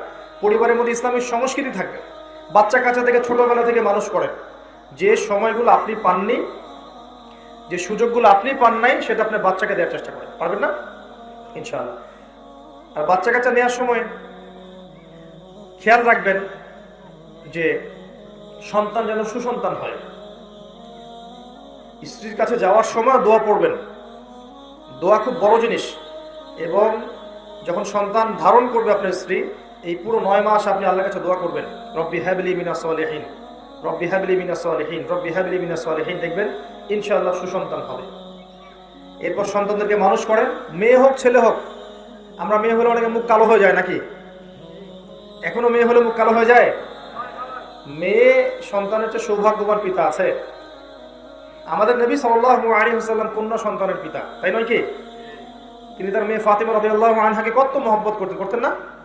কিন্তু একটা কথা শোনেন, তিনি তার মেয়েকে ডেকে বলেছেন, হে ফাতিমা, হে ফাতিমা, পৃথিবীতে যা চাওয়ার, দুনিয়াতে যা চাওয়ার আমার কাছে চেয়ে নাও, পরকালে আমি তোমার কোনো উপকার করতে পারবো না। আয়েশা রাদিয়াল্লাহু আনহাকে নবীজি বলেছেন সাল্লাল্লাহু আলাইহি ওয়াসাল্লাম, পরকালে কয়েকটা জায়গা আছে যেখানে আমি তোমাকে চিনতে পারবো না হে আয়েশা। যখন আমলনামা ছুড়ে দেওয়া হবে, যখন জাহান্নামকে কাছে ডেকে আনা হবে, জাহান্নাম প্রচন্ড গর্জন করবে, যখন পুলসিরাত পার করানো হবে, আমি তোমাকে চিনতে পারবো না। আজকে আমরা কি মনে করি যে অমুক পীর সাহেব আমাকে বাঁচিয়ে দিবে নাকি, অমুক কবরে শোয়া মানুষ তো আমাকে পরকালে পার করিয়ে দিবে না? আমরা আকীদা এরকম পোষণ করি না এখন? এগুলো ভয়ঙ্কর আকীদা। নিজের ঈমান, নিজের আমল, নিজের তাকওয়া ছাড়া পরকালে নাজাত দেওয়ার কেউ নেই। হ্যাঁ, নবী সাল্লাল্লাহু আলাইহি ওয়াসাল্লাম উম্মার কবিরা গুনাহগার ব্যক্তিদের জন্য কি করবেন? সুপারিশ করবেন। কবিরা গুনাহগার ব্যক্তিদের জন্য সুপারিশ করে তাদেরকে তিনি জান্নাতে নিয়ে যাবেন। এটা ঠিক আছে। সুপারিশ করবেন কখন? যখন আল্লাহ পাক তাকে ইখতিয়ার দিবেন, অনুমতি দিবেন। এই সুপারিশ ইনশাআল্লাহ আমরা পাবো। এছাড়া কোরআন সুপারিশ করবে, আপনার সিয়াম রোজা সুপারিশ করবে, আপনি দান সাদাকার ছায়া থাকতে পারবেন।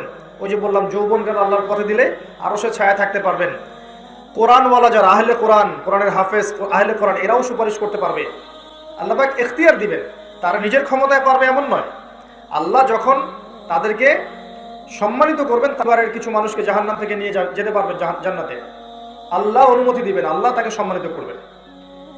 এগুলো আল্লাহর ক্ষমতা, মানুষের ক্ষমতা নয়। কিন্তু তো মূল কথাটা হচ্ছে যে যৌবনকালটাকে আল্লাহর পথে দিয়ে দেন, এটা প্রথম সাজেশন। ইসলাম পরিপূর্ণরূপে পালন করেন, এটা একটা দিনের নাম। আপনার জীবনের প্রত্যেকটা বিষয়ের সমাধান এখানে আছে। আপনি যে দিক কল্পনা করেন না কেন, ইবাদত থেকে শুরু করে আপনার বিশ্ব পর্যন্ত প্রত্যেকটা সেক্টরের হেদায়েত এখানে আছে। আল্লাহ পাক সূরা নাহলের 89 নম্বর আয়াতে বলেছেন, ওয়া নাযালনা আলাইকাল কিতাব তিবয়ানান লিকুল্লি শাই ওয়া হুদা ওয়া রাহমাতান ওয়া বুশরা লিল মুসলিমিন। হে নবী, আমি আপনার কাছে এমন একটা কিতাব নাজিল করেছি যেই কিতাবে প্রত্যেকটা বিষয়ের ব্যাখ্যা আছে। তিবিয়ানান লিকুল্লি শাই ওয়া হুদান, এবং এটা হেদায়াত, ও রাহমাতান, এটা দয়া, বুশরা লিল মুসলিমিন, মুসলিমদের জন্য সুসংবাদ। ইসলাম এর পিলার কয়টা? 5টা। তার আগে একটা কথা বলি, আল্লাহ যে বললেন একমাত্র দিন আমার কাছে কি? ইসলাম। অন্য রিলিজনগুলোর কি হবে তাহলে? একটা ভালো প্রশ্ন। শোনেন, যখন নূহ আলাইহিস সালাম ছিলেন তিনি মুসলিমই ছিলেন এবং তার ধর্মের নাম ইসলামই ছিল। যখন ইব্রাহিম আলাইহিস সালাম ছিলেন তার রিলিজনের নাম ইসলামই ছিল, তিনি মুসলিমই ছিলেন। দাউদ, সুলাইমান, ঈসা, মুসা, শুআইব, হুদ, সালেহ, মুহাম্মদ সাল্লাল্লাহু আলাইহি ওয়াসাল্লাম, কোন নবী মুসলিম ছাড়া অন্য কিছু ছিলেন না। ইসলাম নতুন কোন ধর্ম নয়, বরং সৃষ্টির শুরু থেকে এই ধর্ম চলে আসছে। কথা কি বুঝতে পারছেন? আল্লাহ পাক এই সূরার মধ্যে বলেছেন, ওয়া মান ইয়াবতাগি গায়রাল ইসলামি দীনান ফালা ইউকবাল মিন। কেউ যদি আল্লাহর এই দিন ইসলাম ছাড়া অন্য কোন দিন তালাশ করে ফালা ইউকবাল মিন, লা ইউকবালা, কোশ্চিন কালেও এটা তার কাছ থেকে কবুল করা হবে না। উত্তর পেয়েছেন? ইসলামের বাইরের গুলো কি হবে? এটা উত্তর। কোরআনে আল্লাহ পাক এটা বলেছে, সূরা আলে ইমরানের মধ্যে আছে।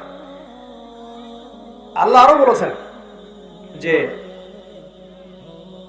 তবে কি তারা জাহেলিয়াতের হুকুম তালাশ করছে? আফা হুকমুল জাহেলিয়াতি ইয়াবগুন ওয়া লাহু আসলামা মান ফিস সামাওয়াতি ওয়া মান ফিল আরদ তাওআন আও কারহান ওয়া ইলাইহি ইরজিউন। তারা কি আল্লাহর দিন ব্যতীত অন্য দিন তালাশ করছে, অথচ আল্লাহর সামনে আসমান জমিনের সবকিছু অলরেডি আত্মসমর্পণ করেছে এবং তার কাছে ফিরে যেতে হবে। এই আয়াতগুলোতে বোঝা যায় ইসলাম একমাত্র গ্রহণযোগ্য রিলিজন আল্লাহর কাছে। অন্য কিছু তালাশ করলে আপনি কবুল করাতে পারবেন না। হ্যাঁ, আপনি যদি ভালো কাজ করেন তাহলে সেই ভালো কাজের প্রতিদান আল্লাহ এই দুনিয়াতেই দিয়ে দিবেন, পরকালে তার কোনো অংশ থাকবে না। নবী সাল্লাল্লাহু আলাইহি ওয়াসাল্লামের সামনে ওমর রাদিয়াল্লাহু আনহু একদিন তাওরাত পড়ছিলেন, এমনি পড়ছিলেন। উনি কি তাওরাতে বিশ্বাস করতেন এমন? তাওরাতের অনুসারী ছিলেন এমন না, এমনি ভালো লাগা থেকে পড়ছিলেন, জাস্ট পড়ছিলেন। নবী সাল্লাল্লাহু আলাইহি ওয়াসাল্লাম এই দৃশ্যটা দেখে রাগে তার চেহারা লাল হয়ে গেল। তিনি বললেন, ইয়া ওমর, হে ওমর, তুমি তাওরাত পড়ছো? আমার সামনে তুমি তাওরাত পড়ছো?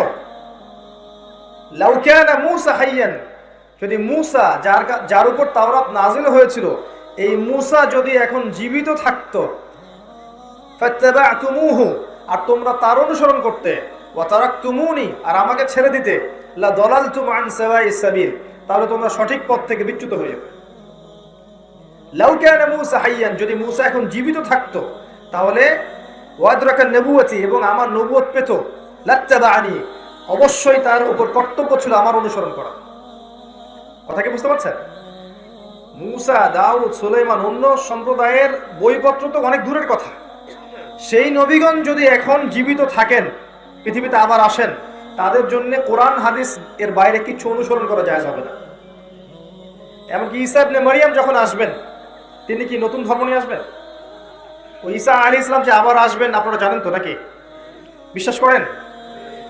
কিন্তু এক শ্রেণীর মানুষ বলছে যে ঈসা আলাইহিস সালামকে তারা হত্যা করেছে, ক্রুশবিদ্ধ করেছে। আপনি কি বলেন? এবং তারা তো উৎসব পালন করছে এই দিনগুলোতে। মুসলিমরাও বলছে মেরি ক্রিসমাস, তাই না? মুসলিমরা বলছে। এক শ্রেণীর মানুষ বলছে যে আল্লাহ পাক সন্তান জন্ম দিয়েছেন, নাউযুবিল্লাহ, এবং ঈসা ইবনে মারইয়াম তার সন্তান। আপনি কি বলেন? বিশ্বাস করেন? একজন মুসলিম যখন বলেছে মেরি ক্রিসমাস, তার মানে হচ্ছে সে স্বীকার করেছে, মন থেকে না করলেও মুখ থেকে বলেছে। কি বলেছে? যে আল্লাহ পাক 25শে ডিসেম্বর সন্তান জন্ম দিয়েছেন। কথাটা এটা হলো না? বিষয়টা বুঝি না আমরা কি বলি, অথচ এই কথা যদি আসমান সমূহ শুনতো, পাহাড় শুনতো, রিয়াক্ট করার ক্ষমতা পেত, ইখতিয়ার পেত, তারা নিজেদের অবস্থান থেকে সরে যেত। এটা সূরা মারিয়ামের শেষের দিকে আছে। ওয়ায়াকুলুনা ইত্তাখাযার রাহমানু ওয়ালাদা, তারা বলে যে রহমান সন্তান ধারণ করেছে। লাকাদ জিতুম শাইআন ইদ্দা, তোমরা প্রচন্ড ভয়ঙ্কর কথা নিয়ে এসেছো। তাকাদুস সামাওয়াতু ইয়াতাফাত্তারনা মিনহু ওয়া তানশাক্কুল আরদ ওয়া তাখিরুল জিবালু হাদ্দা। এই কথা শুনে আসমান, জমিন আর এই পাহাড় ফেটে চৌচির হয়ে যেতে চায়। ওদের যদি ক্ষমতা থাকতো, এখতিয়ার থাকতো, ফেটে চৌচির হয়ে যেত। এত বড় কথা বলেছো তোমরা। তো ঈসা ইবনে মারইয়াম যখন আসবেন, তিনি মুহাম্মদ সাল্লাল্লাহু আলাইহি ওয়াসাল্লামের উম্মাহ হয়ে আসবেন। তার আসার কারণ কি? কি জন্য আসবেন? হ্যাঁ, মাশাআল্লাহ, তিনি হচ্ছেন সত্য মাসিহ। সত্য মাসিহ আসবেন মিথ্যা মাসিহকে হত্যা করতে। মিথ্যা মাসিহের নাম মাসিহুদ দাজ্জাল। আর দাজ্জাল নিয়ে খুব একটা আলোচনা হয় না আমাদের সমাজে। এটাও একটা কিয়ামতের সাইন যে দাজ্জালের আগমনের আগে আগে মানুষ তার আলোচনা ছেড়ে দিবে। এরকমও আছে কিন্তু হাদিসে, যে দাজ্জালের আগমনের আগে আগে মানুষ তাকে নিয়ে খুব একটা আলোচনা করবে না। তো সে বিশ্ব শাসন করবে এবং জিউজাওকে ফলো করবে। সে বিশ্বের প্রত্যেকটা বিষয় নিয়ন্ত্রণ করে ফেলবে। তাকে আল্লাহ পাক এত ক্ষমতা দিবেন মানুষকে পরীক্ষা করার জন্য যে ঈমান ধরে রাখা খুব কঠিন হয়ে যাবে। এই সময় একটা সূরা আপনাকে বাঁচাবে, তার নাম কি? সূরা কাহফ। নিয়মিত প্রত্যেক জুমায় পড়েন। প্রথম 10 আয়াত, শেষের 10টা আয়াত মুখস্থ করেন, আল্লাহ পাক তৌফিক দান করুন, আমিন। এই সূরার মধ্যে এমন কিছু আছে যা আপনাকে দাজ্জালকে চিনতে শেখাবে, তার ফিতনাগুলো থেকে বেঁচে থাকতে সাহায্য করবে। পড়াশোনা করে আপনি খুঁজে বের করেন সেটা কি জিনিস। ইসলাম এর পিলার কয়টা ভাই? 5টা। বলতে পারবেন কি কি? প্রথমে কালিমা, তাওহীদ, তারপরে নামাজ, তারপরে কে বলছে রোজা? হাত তোলেন। কালিমা পড়ে নামাজ নয়, সরি, কালিমা পড়ে নামাজ, নামাজের পর রোজা নয়, নামাজের পরে যাকাত, নামাজের পরে কি? যাকাত, তারপরে সাওম, আর সর্বশেষে গিয়ে হজ। প্রথমে কালিমা, আন তাশহাদু আন লা ইলাহা ইল্লাল্লাহ ওয়া আন্না মুহাম্মাদান রাসূলুল্লাহ ওয়া আন তুকিমাস সালাহ ওয়া তু'তিয়াজ যাকাত ওয়া তাসুমা রমাদান ওয়া তুহিজ্জাল বাইত ইন ইসতাতা'তা ইলাইহি সাবিলা। আছে না? আচ্ছা, এখানে আপনি সিরিয়ালটা দেখেন। প্রথমে তাওহীদ, কালিমা, তারপরে সালাত, তারপরে কিন্তু যাকাত, তারপরে সাওম, রোজা, তারপরে কি? হজ। আমরা যাকাতকে নিয়ে গেছি একদম শেষে, তাই না? কালিমা, নামাজ, তারপর রোজা ঢুকিয়েছি, যাকাতকে শেষে নিয়ে গেছে। এই জন্য আমাদের দেশের মানুষ অনেকেই নামাজ পড়ে যাকাত দেয় না, যাকাতকে অপশনাল মনে করে। কেউ যদি সালাত এবং যাকাতের মধ্যে পার্থক্য করে, সালাত পড়বো যাকাত দিব না, সে ব্যক্তি আর মুসলিম থাকবে না, কুফরির মধ্যে চলে যাবে। আচ্ছা, এই 5টা পিলার কি করবেন? সাধ্যমতো আমল করবেন। তাওহীদে থাকলে কালিমার হক আদায় হবে। আল্লাহ থেকে সবকিছু হয়। আল্লাহই সৃষ্টিকর্তা, আল্লাহই পালনকর্তা, আল্লাহই বাঁচান, আল্লাহই মারেন, আল্লাহই রিজিক দাতা, আল্লাহই সন্তান দাতা। সবকিছু কার থেকে হয়? এই কনসেপ্টের নাম হচ্ছে তাওহীদ। কেউ যদি বিশ্বাস করে না আল্লাহ বলতে কেউ নাই, আল্লাহ ছাড়া অন্য কারোর জন্য ইবাদত করা যাবে, আল্লাহ ছাড়া অন্য কাউকে সেজদা করা যাবে, বা আল্লাহ ছাড়া অন্য কারোর জন্য নজর মানত করা যায়, কুরবানি করা যায়, ইত্যাদি ইত্যাদি, আল্লাহর হালালকে হারাম করা যায়, আল্লাহর হারামকে হালাল করা যায়, কেউ যদি এমন মনে করে, সে ব্যক্তি শিরক করবে। কি করবে? শিরক করবে। তাওহীদে থাকার জন্য পরামর্শ দিব আমরা। তাওহীদে থাকলেই জান্নাত, শিরকে গেলেই জাহান্নাম ছাড়া কোনো গতি নেই। আল্লাহ পাক হেফাজত করুন, আমিন। এরপর সালাত। সালাত আপনি পড়বেন নবী সাল্লাল্লাহু আলাইহি ওয়াসাল্লামের সুন্নাহ মোতাবেক, সঠিক ওয়াক্তে, সঠিক নিয়মে এবং ধীর স্থিরভাবে। ডিজিটাল 4G 5G স্পিডে নামাজ পড়বেন না, নামাজ রিল্যাক্সে পড়বেন। কারণ আল্লাহ পাক এই কাজ করার জন্যই আপনাকে পৃথিবীতে পাঠিয়েছেন। ওয়া মা খালাকতুল জিন্না ওয়াল ইনসা ইল্লা লিয়াবুদুন। সালাত রিল্যাক্সে পড়বেন। আগে সালাত, পরে সব কাজ। আগে নামাজ, পরে সব কাজ। কেরাত সুন্দর করবেন, সুললিত কণ্ঠে তারতিলের সাথে ধীরে ধীরে পড়বেন, অর্থ বুঝে পড়ার চেষ্টা করবেন। নামাজে সূরা ফাতিহায় কি পড়ছেন, আরেকটা সূরার কি অর্থ, রুকুতে গেলাম সুবহান রাব্বিয়াল আযীম বলছি, অর্থটা কি? সামি আল্লাহু লিমান হামিদা, অর্থ কি? রব্বানা ওয়া লাকাল হামদ, অর্থ কি? সিজদায় গেলাম সুবহান রাব্বিয়াল আলা, কি বললাম আল্লাহকে? বসলাম আত-তাহিয়াতু লিল্লাহি ওয়াস সালাওয়াতু ওয়াত তাইয়্যিবাত, মানে কি?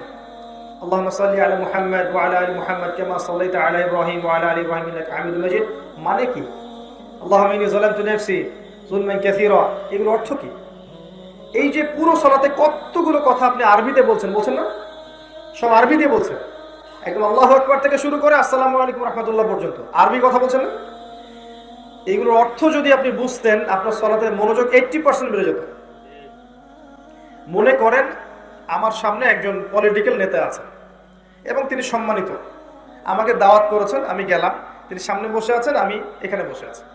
এখন আমরা ধরেন একে অপরের সাথে কথা বলছি, ঠিক আছে? এখন আমি তাকে দেখছি, দেখে যে আমি তাকে যে কথাগুলো বলছি, আমি কথাগুলো পূর্ণ মনোযোগ দিয়ে বলছি না, নাকি আমি কথা বলার সময় মনোযোগ অন্যদিকে, এরকম আছে? আমি পূর্ণ মনোযোগ দিয়ে কথা বলছি, কিন্তু আমি যা বলছি তা আমি বুঝতে পারছি এবং আমি তাকে দেখছি। আল্লাহকে আমি দেখছি না, কিন্তু মনে করতে হবে আল্লাহ আমাকে দেখছেন, এবং আমি কথাগুলোর যদি অর্থ বুঝি, দেখবেন সালাতের মধ্যে মনোযোগ বেড়ে গেছে এবং স্থির থাকে, ধীর স্থিরভাবে নামাজ পড়ে, তার তিলের সাথে নামাজে মনোযোগ বাড়বে ইনশাআল্লাহ। আরেকটা টিপস দিতে পারি আমি, যে প্রতিদিন একই সূরা দিয়ে নামাজ পড়বেন না, এক এক ওয়াক্তে সূরাগুলো চেঞ্জ করতে থাকেন। সারা জীবন শুধু যদি কুল হুয়াল্লাহু আহাদ আর ইন্না আতাইনাকাল কাউসার দিয়ে নামাজ পড়ে, মনোযোগ কম থাকবে। এক ফজরে পড়েছেন 2টা সূরা, জোহরে গিয়ে অন্য 2টা পড়ার চেষ্টা করেন, আসরে অন্য 2টা পড়েন, মাথাটাকে ব্যস্ত রাখেন, দেখবেন আপনি মনোযোগ রাখতে পারছেন। অনেকগুলো টিপস আছে। এবং একই সাথে জায়নামাজটাকে বেশি চাকচিক্যময় করবেন না, সাদা মাটা এক কালার জায়নামাজ নিয়ে নেন। যেখানে নামাজ পড়ছেন ওই পরিবেশটাকে কোলাহলমুক্ত রাখার চেষ্টা করবেন, আশপাশে যেন ফোন না বাজে, ফোন সাইলেন্ট থাকবে, ঘরের মধ্যে কেউ ঢুকে ডিস্টার্ব না করে, ঠিক আছে? মানে পরিবেশটা যেন শান্ত থাকে, এখানে শব্দ দূষণ কম হয়, এরকম পরিবেশে মনোযোগ বাড়ে না? এখন তো মসজিদগুলোতে হট্টগোল করছি আমরা, মসজিদেও হট্টগোল করছি, নামাজ পড়ছে বেচারা একজন সুন্নত নামাজ, আর পাশে লোকজন বসে গল্প করা শুরু করেছে, হচ্ছে না এগুলো? তো নামাজের পরিবেশটা ফ্যাক্ট। যদি ঠান্ডা পরিবেশে নামাজ পড়েন, শান্ত পরিবেশে, নামাজে মনোযোগ বাড়বে ইনশাআল্লাহ। নামাজটা এত গুরুত্বপূর্ণ যে প্রথম হিসাব কিসের হবে? নামাজের। আর এমন অনেক নামাজি আছে, নাউযুবিল্লাহ, আল্লাহ পাক আমাদেরকে হেফাজত করুন, যে নামাজ শেষ করার পরে নামাজ তাকে অভিশাপ করতে থাকে এবং সেই নামাজ তার মুখের উপর ছুঁড়ে মারা হয়। আর যে নামাজের হেফাজত করে, নামাজ তার জন্য দোয়া করে, তুমি আমার হেফাজত করেছো, আল্লাহ তোমার হেফাজত করুক। তো এগুলো খেয়াল রাখবো ভাই। জাকাত নফল কিছু নয় যে ইচ্ছা হলো দান করলাম, ইচ্ছা হলো করলাম না, এমন নয়। জাকাত ফরজ বিষয়, আল্লাহর বিধান, একটা ফরজ বিধান। নেশাব পরিমাণ সম্পদ থাকলেই জাকাত দিতে হবে, যদি সম্পদ 1 বছর থেকে থাকে। কেন দিবেন? আপনার অনেক প্রশ্ন আসতে পারে যে ট্যাক্স দিচ্ছি, সাদাকা করছি, জাকাতটা আসলে এত গুরুত্ব কেন? আমি আপনাকে বুঝাচ্ছি কেন। আল্লাহ পাক ইসলামিক একটা ইকোনমিক সিস্টেম দিয়েছেন। আমি ইকোনমিক্সের ছাত্র ছিলাম, পড়েছি আমি মোটামুটি, খুব বেশি পড়েছি বলবো না, পড়েছি। ইকোনমিক্সের মূল বেস হচ্ছে সাম্য, মানে সমাজে ধনী গরিব বিভিন্ন মানুষ থাকবে, সাম্যের ভিত্তিতে যেন সবার কাছে খাবার পৌঁছায়, অর্থ পৌঁছায়। এটা হচ্ছে একটা পজিটিভ ইকোনমিক সিস্টেম। মানে এই ইকোনমিক সিস্টেমের মধ্যে সব জনগণ সুখে থাকবে, সবার কাছে ভাত আছে, কিন্তু কারো কাছে খাবার আছে, কারো কাছে নাই। এই সিস্টেমের মধ্যে জনগণ সুখে থাকবে না। তখন কি হবে? দরিদ্ররা ধনীদের বিরুদ্ধে বিদ্রোহ করবে, সমাজে ফাসাদ সৃষ্টি হবে, ছিনতাই হবে, চুরি হবে, ডাকাতি হবে। বুঝতে পারছি কথা? যখন এমন হবে, যদি সবার কাছে সবকিছু থাকে, তখন কিন্তু এটা করবে না মানুষ, ছিনতাই কমবে, চুরি কমবে, ডাকাতি কমবে, কমে যাবে। কারণ আমার কাছে তো খাবার আছে, মৌলিক চাহিদা আমার পূরণ হচ্ছে। জাকাত, ব্যবসা, দান সাদাকা, এই যে ইকোনমিক সিস্টেমগুলো আছে ইসলামিক, এগুলো সমাজের সাম্য নিয়ে আসবে। কিভাবে? ধরেন ব্যবসা দিয়ে এক্সাম্পল দিচ্ছি।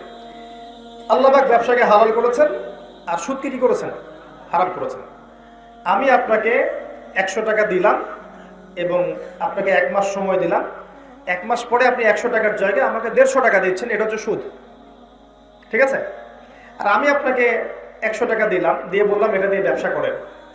আপনি ব্যবসা করলেন, ব্যবসা করে আপনার আরো 100 টাকা লাভ হয়েছে, আরো 100 টাকা লাভ হয়েছে। এখন আপনি আমাকে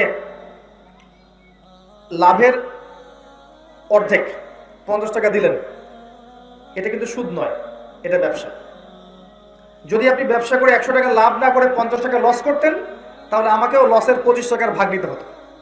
কথা বুঝতে পারছেন? ব্যবসায় লাভ লসের রিস্ক আছে, লাভ হতে পারে, লসও হতে পারে। সুদের মধ্যে লসের কোনো রিস্ক নাই। এই কারণে যেটা হবে যে সুদভিত্তিক সিস্টেমের মধ্যে টাকা বা অর্থটা একটা সোসাইটির মধ্যে ঘুরবে না, এভাবে ঘুরবে না। কি হবে? ধনিক শ্রেণীর হাতে পঞ্জীভূত হয়ে থাকবে, ধনিক শ্রেণীর হাতে পঞ্জীভূত থাকবে এবং তারা দিন দিন আরো ধনী হতে থাকবে, আর গরিবরা দিন দিন আরো গরিব হতে থাকবে। বিশ্বের দিকে তাকিয়ে দেখবেন, বিশ্বের একটা অংশ দিন দিন ধনী হয়েছে, আর একটা অংশ দিন দিন গরিব হয়েছে। রিবা, সুদের কারণে। যদি ব্যবসা হতো তাহলে টাকা ঘুরতে থাকতো। আজকে আপনি ধনী, ব্যবসায় লাভ করেছেন, কালকে আমার কাছে ধন আসতে পারে। আজকে লাভ করেছেন, কাল লস করতে পারেন। আজকে লস করেছেন, কালকে আবার লাভ করতে পারেন। টাকা ঘুরতে থাকবে। এইভাবে যখন আপনি আবার ধন লাভ করছেন, মানে লাভ করছেন, নিসাব পরিমাণ সম্পদ হচ্ছে, তখন আপনি আবার জাকাত দিচ্ছেন, তখন এই জাকাত গরিব মানুষের মধ্যে যাচ্ছে, তখন তারাও খেয়ে পড়ে বাঁচতে পারছে। আল্লাহ পাকের সিস্টেমটা অ্যামেজিং, মানে সর্বোচ্চ পর্যায়ের হিকমা আছে এখানে। আমরা বুঝতে পারি না, আমরা বুঝতে পারি না। আর রিবার কারণে গরিবের রক্ত চুষে চুষে চুষে চুষে খাওয়া হয়েছে। এই কারণেই নবী সাল্লাল্লাহু আলাইহি ওয়াসাল্লাম বলেছেন যে মেরাজের রাতে আমি দেখে এসেছি এক শ্রেণীর মানুষকে রক্তের নদীতে ফেলে মাথা ফাটিয়ে দেওয়া হচ্ছে। আমি জিজ্ঞাসা করলাম, এরা কারা? আমাকে বলা হলো, এরা আপনার উম্মতের সেই সব ব্যক্তি যারা ছিল সুদখোর। নবীজি আরো বলেছেন, আমি 4 শ্রেণীর মানুষকে সমানভাবে লানত করে গেলাম। লানত মানে কি? অভিশাপ করে গেলাম। নবীর লানত নিয়ে কেউ কবরে উত্তর দিতে পারবে? ওই হাউজে কাউসারের পানি পাবে? পুলসিরাত পার হবে? এদের জন্য নবী সুপারিশ করবেন? আমি লানত করে গেলাম। 1 নাম্বার, যে ব্যক্তি সুদ খায়। 2 নাম্বার, যে সুদ দেয়। 3 নাম্বার, যে সাক্ষী থাকে। 4 নাম্বার, যে লিখে রাখে। আবার বলছি, 1 নাম্বার, আমি শুধু বলছি নবীর কথা, আমার দিকে তেরে আসেন না। নবীজি বলেছেন 1 নাম্বার যে সুদ খায়, 2 নাম্বার সুদ দেয়, 3 নাম্বার সাক্ষী থাকে, 4 নাম্বার লিখে রাখে। এদেরকে আপনার নবী তাদেরকে লানত করেছেন। যদি আপনার কোনো অবজেকশন থাকে তাহলে কিয়ামতের মাঠে নবী সাল্লাল্লাহু আলাইহি ওয়াসাল্লামের সামনে দাঁড়িয়ে বলবেন যে আপনি কেন আমাকে লানত করেছেন। আরো আছে, আল্লাহ পাক কোরআনে বলেছেন, ইয়া আইয়ুহাল্লাযীনা আমানু, হে মুমিনগণ, ইত্তাকুল্লাহ, আল্লাহকে ভয় করো, ওয়া যারু মা বাকিয়া মিনার রিবা, সুদের অবশিষ্ট অংশ ছেড়ে দাও, ইন কুনতুম মুমিনিন, যদি প্রকৃত অর্থে মুমিন হয়ে থাকো, ওয়া ইল্লাম তাফআলু, যদি তোমরা এটা না করো, ফাযানু বিহারবিন মিনাল্লাহি ওয়া রাসূলিহি, তাহলে আল্লাহ এবং তার রাসূলের সাথে যুদ্ধের ঘোষণা শুনে রাখো। যারা সুদের সাথে সম্পৃক্ত আছেন তারা পরোক্ষভাবে আল্লাহ এবং তার রাসূলের বিরুদ্ধে যুদ্ধ করছে। উচিত ছিল তার পক্ষে যুদ্ধ করা। আল্লাহ পাক সুদ থেকে হেফাজত করুন, আমিন। আরো একটা হাদিস আছে, এটা আরো ডেঞ্জারাস। সুদের পাপের 73টা শাখা আছে, কোন হাদিসে বলা আছে 70টা শাখা আছে। তার সর্বনিম্ন শাখা হচ্ছে কি? নিজের মায়ের সাথে জিনা করা। আমি একটু বুঝাই, মানুষকে বুঝানোর জন্য বলছি। মনে করেন যে এইখানে একটা পতিতালয় আছে, কথার কথা। তো এই পতিতালয়ে অনেক পতিতা আছে। পতিতা বোঝেন কি? প্রস্টিটিউট, ঠিক আছে? সহজ শুদ্ধ বাংলা এখন যেটাকে বলে যৌনকর্মী, তারা আছে। মানুষ সেখানে যায়, তাদের চাহিদা মেটায়। কাজটা তো নিঃসন্দেহে খুব ভালো কাজ না, তাই না? জিনা একটা কি, যার ফলশ্রুতিতে সমাজে মহামারী নেমে আসে, আল্লাহর আযাব গজব নেমে আসে, এমন সব রোগ আসে যেগুলো আগে ছিল না।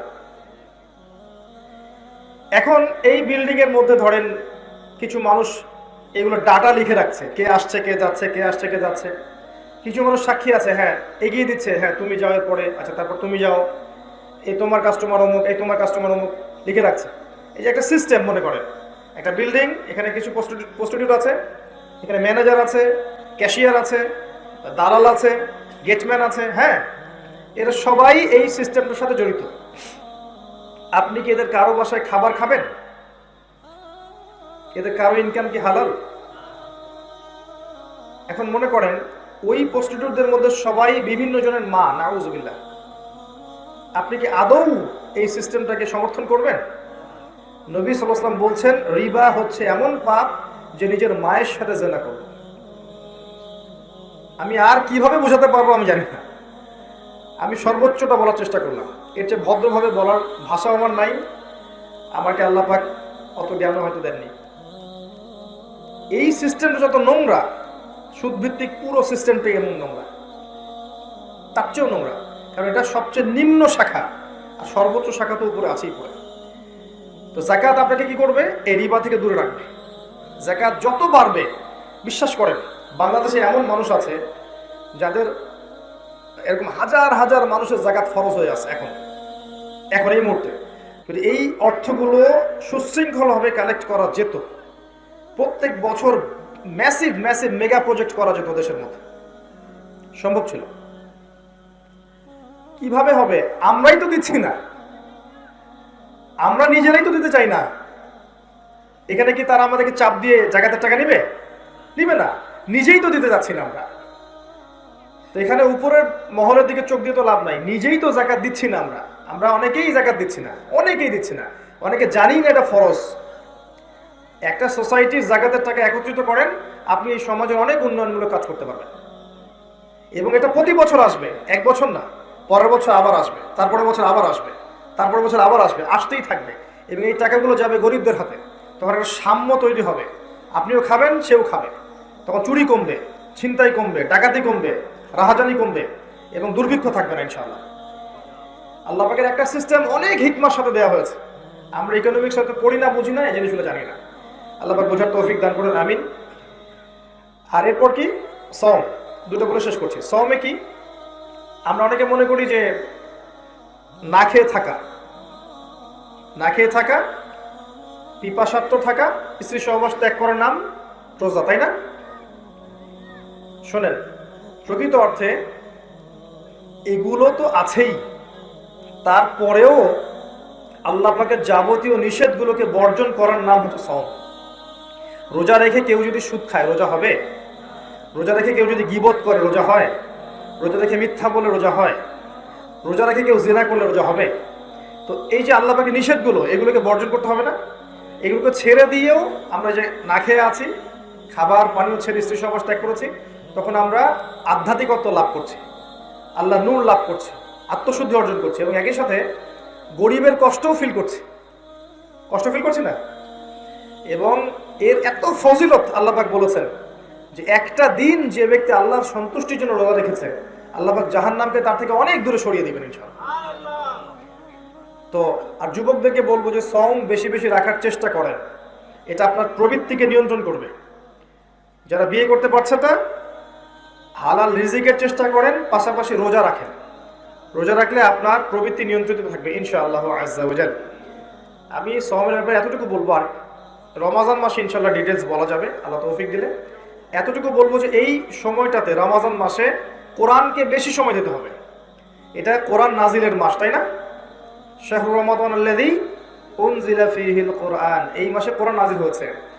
কোরআন তেলাওয়াত করা, বেশি বেশি খতম দেয়া, হিফজ করা, চর্চা করা, মুতাআলা করা, এটার সময় হচ্ছে রমাজান মাস। এরপরেও রমাজান মাসে তারাবি আছে না? ইফতার করানোর সংস্কৃতি আছে। আপনার ওই মাসে যাকাতগুলো দিতে পারেন। ওই মাসে আপনার ফিতরা আসবে, একটা ইসলামিক কালচার সংস্কৃতি থাকবে, ঈদ উল ফিতরের একটা আমেজ থাকবে। এগুলো তখন আমরা উপভোগ করতে পারবো যখন আমরা 30টা রোজা ঠিকঠাক মতো রাখতে পারবো ইনশাআল্লাহ। আল্লাহ পাক আমাদের সবাইকে আগামী রমাজান পর্যন্ত বাঁচিয়ে রাখুন, এবং পূর্ণ মাস ধরে আল্লাহর ইবাদত সর্বোচ্চ পর্যায়ে করার তৌফিক আল্লাহ পাক আমাদেরকে দান করুন। আর শেষ পিলারটা কি? হজ। আমরা অনেকে মনে করি যে হজ একটা আনুষ্ঠানিকতার নাম, আসলে এমন নয়। হজ মুসলিম উম্মার ঐক্যের নাম। ওখানে গিয়ে দেখবেন সবাই ঐক্যবদ্ধ হয়ে গেছে না, সবাই এক হয়ে গেছে, একই কাপড়, একই তাকবীর, তাই বলছি না? একই স্লোগান দিয়ে আমরা সবাই সেখানে একত্রিত হচ্ছি, সবার মধ্যে ঐক্য আছে। কোনো দলাদলি আছে? মানে কোনো দলাদলি, কাটাকাটি, মারামারি এগুলো আছে? কিছু নাই, সবাই একটা উম্মাহ হয়ে গেছে। আসলে মুসলিমরা এমনই অনুম্মাহ। দুর্ভাগ্যজনক হচ্ছে আমরা সেখান থেকে শিক্ষা নিতে পারছি না। ওখান থেকে ফিরে এসে আমরা শততা বিভক্ত হয়ে যাচ্ছে। একটা বিভক্ত জাতি কখনো জয়লাভ করতে পারে না। একটা বিভক্ত জাতিকে ডমিনেট করা খুব সহজ। একদলকে উস্কে দেন, আরেক দলের বিরুদ্ধে সে সংগ্রাম করা শুরু করে দেবে, আর ইসলামের শত্রুটা বাইরে বসে বসে হাসবে। এই হচ্ছে বাস্তবতা। এক দলের উপর আঘাত আসলে, বিপদ আপদ বালা মুসিবত আসলে, আর এক দল দেখবেন মিষ্টি বিতরণ করছে। মুসলিম। তো এই অবস্থা চলতে থাকলে উম্মার মধ্যে ঐক্য আসবে না, ঐক্য না আসলে উম্মা বিজয়ী হবে না। কি করবেন? সবচেয়ে সহজ বুদ্ধি হচ্ছে সবার ভালোটুকু নেওয়ার চেষ্টা করেন আর সবার খারাপটা ছেড়ে দেন, এবং উম্মার ঐক্যের খাতিরে ছোট ছোট বিষয়গুলোকে নিয়ে তর্ক করা এখন বাদ দিয়ে দেন, সমালোচনা করা বাদ দিয়ে দেন, বড় বড় বিষয়গুলোর দিকে ফোকাস করার চেষ্টা করেন। আল্লাহ পাক বোঝার তৌফিক দান করুন। হজের একটা শিক্ষা হচ্ছে সবাই সেখানে একই কাপড় পরি, কে আমার পাশে রাজা না বাদশা না ফকির বোঝা যায়। এই হচ্ছে ইসলাম। আল্লাহর কাছে প্রত্যেক বান্দার মূল্য এমন, সবাই আদম সন্তান, শুধু তাকওয়া যার বেশি সে আল্লাহর কাছে তত বেশি সম্মানিত। কার রং কি, কার বর্ণ কি, কার ভাষা কি, জাতীয়তা কি, আল্লাহর কাছে কিছু যায় আসে না। আসে ইল্লা তাকওয়া, শুধু তাকওয়া আল্লাহ পাক দেখবেন সে কতটুকু মুত্তাকি। আল্লাহ পাক আমাদেরকে মুত্তাকি হওয়ার তৌফিক দান করুন। একটা হচ্ছে হজের মধ্যে ইব্রাহিম আলাইহিস সালামের চেতনাগুলো আছে, খেয়াল করে দেখেন। ওই যে ইসমাইল এবং ইব্রাহিম আলাইহিস সালাম তারা মিলে কাবা ঘর নির্মাণ করলেন, ওই কাবা ঘরটা অফ করছে। ওই যে হাজারে আসওয়াদ কার সাথে জড়িত? ইব্রাহিম আলাইহিস সালামের সুন্নতের সাথে নয়। তারপরে তার ওই যে পায়ের ছাপ, তারপরে আপনার সাফা মারওয়া সাই, জমজম কূপ, শয়তানকে ঢিল মারা, আরাফা মাঠ, এগুলো তার জীবনের সাথে সম্পৃক্ত নয়। ওই শিক্ষাগুলো নিতে হবে, ইব্রাহিম আলাইহিস সালামের জীবনী থেকে শিক্ষা নিতে হবে। এই সিলসিলা আল্লাহ পাক কিয়ামত পর্যন্ত রেখে দিয়েছেন। শুধু আল্লাহর টাইটেলের জন্য হজ নয়, হজে রুহানি আধ্যাত্মিক শিক্ষা শিখে আসতে হবে। আল্লাহ পাক তৌফিক দান করুন, আমিন। এই পাঁচটা হচ্ছে আমাদের দ্বীনের পিলার। এই পাঁচটা যদি ঠিক থাকে, ইনশাআল্লাহ কবরে আপনি ডাটের সাথে উত্তর দিবেন যে দিন ইয়াল ইসলাম, আমার দিন কি? ইসলাম। যদি আপনার আমলে ইসলাম থাকে, আকীদায়ে তাওহীদ থাকে, আপনাকে যখন জিজ্ঞেস করা হবে মান রব্বুক, আপনি বুক ফুলিয়ে বলে দিবেন রব্বি আল্লাহ, আমার রবকে আল্লাহ। যখন আপনি দুনিয়ার জীবনে 24 ঘন্টা নবী সাল্লাল্লাহু আলাইহি ওয়াসাল্লামের সুন্নাহর উপর থাকবেন, তখন আপনি ডাটের সাথে উত্তর করতে পারবেন যে সেই ব্যক্তি হচ্ছে নবী মুহাম্মদ সাল্লাল্লাহু আলাইহি ওয়াসাল্লাম, যাকে পাঠানো হয়েছিল। কবরের প্রশ্ন সহজ হয়ে যাবে ইনশাআল্লাহ। ইনশাআল্লাহ ওই হাসরের মাঠের 5টা প্রশ্ন সহজ হয়ে যাবে ইনশাআল্লাহ। 5টা কি ছিল? তোমার সারা জীবন কোন কাজে ব্যয় করেছো? আপনি বলতে পারবেন আমি জীবনে তাওহীদে ছিলাম, নেক আমল করেছি, নবীর সুন্নাহর উপর ছিলাম, হালাল খেয়েছি, আল্লাহ তোমার সাধ্যমতো আমি আমলের চেষ্টা করেছি। যৌবন কোন কাজে ব্যয় করেছো? যুবকরা তখন বলতে পারবে যে আমি লেকচার শুনে ফিরে এসেছিলাম, এসে আমি তওবা করেছি, আমার জীবনটাকে গুছিয়েছি, এই অবস্থায় আমি মৃত্যু হয়েছে, আল্লাহ আমাকে মাফ করে দাও। প্রশ্ন হবে রিজিক কোন পথ থেকে এসেছো? উত্তর দিয়ে দিবেন ইনশাআল্লাহ লেকচার শুনেছিলাম, সুদ হারাম, আমি সুদ ছেড়ে দিয়েছিলাম, দিয়ে আমি হালালে এসেছি, সারা জীবন হালাল খেয়ে মরেছি, আল্লাহ মাফ করে দাও। প্রশ্ন আসবে যে রিজিক কোন পথে ব্যয় করেছো? সে বলবে আমি যাকাত দিয়েছি, সাদাকা করেছি, পরিবারের হক আদায় করেছি, আত্মীয়দের হক আদায় করেছি, দেশের জনগণের হক আদায় করেছি, আল্লাহ আমাকে মাফ করে দাও, বলতে পারবে ইনশাআল্লাহ। আর সর্বশেষ প্রশ্ন হবে জানা অনুযায়ী আমল করেছো কিনা। ইনশাআল্লাহ যদি জানলাম যেগুলো, এগুলোর উপর আমল করতে পারি আমি আপনি সবাই, আমরা বলতে পারবো ইনশাআল্লাহ আল্লাহ যতটুকু জ্ঞান ছিল এতটুকুর উপর আমল করার চেষ্টা করেছে, আল্লাহ ভুলভ্রান্তি হয়েছে, আল্লাহ মাফ করে দাও। আল্লাহ পাক গফুর রহিম। ইনশাআল্লাহ যদি এতটুকু চেষ্টা করি আমরা, আল্লাহ পাক ইনশাআল্লাহ আযজা ওয়া জাল্লা আমাদের সবাইকে মাফ করে দেবেন ইনশাআল্লাহ তাআলা।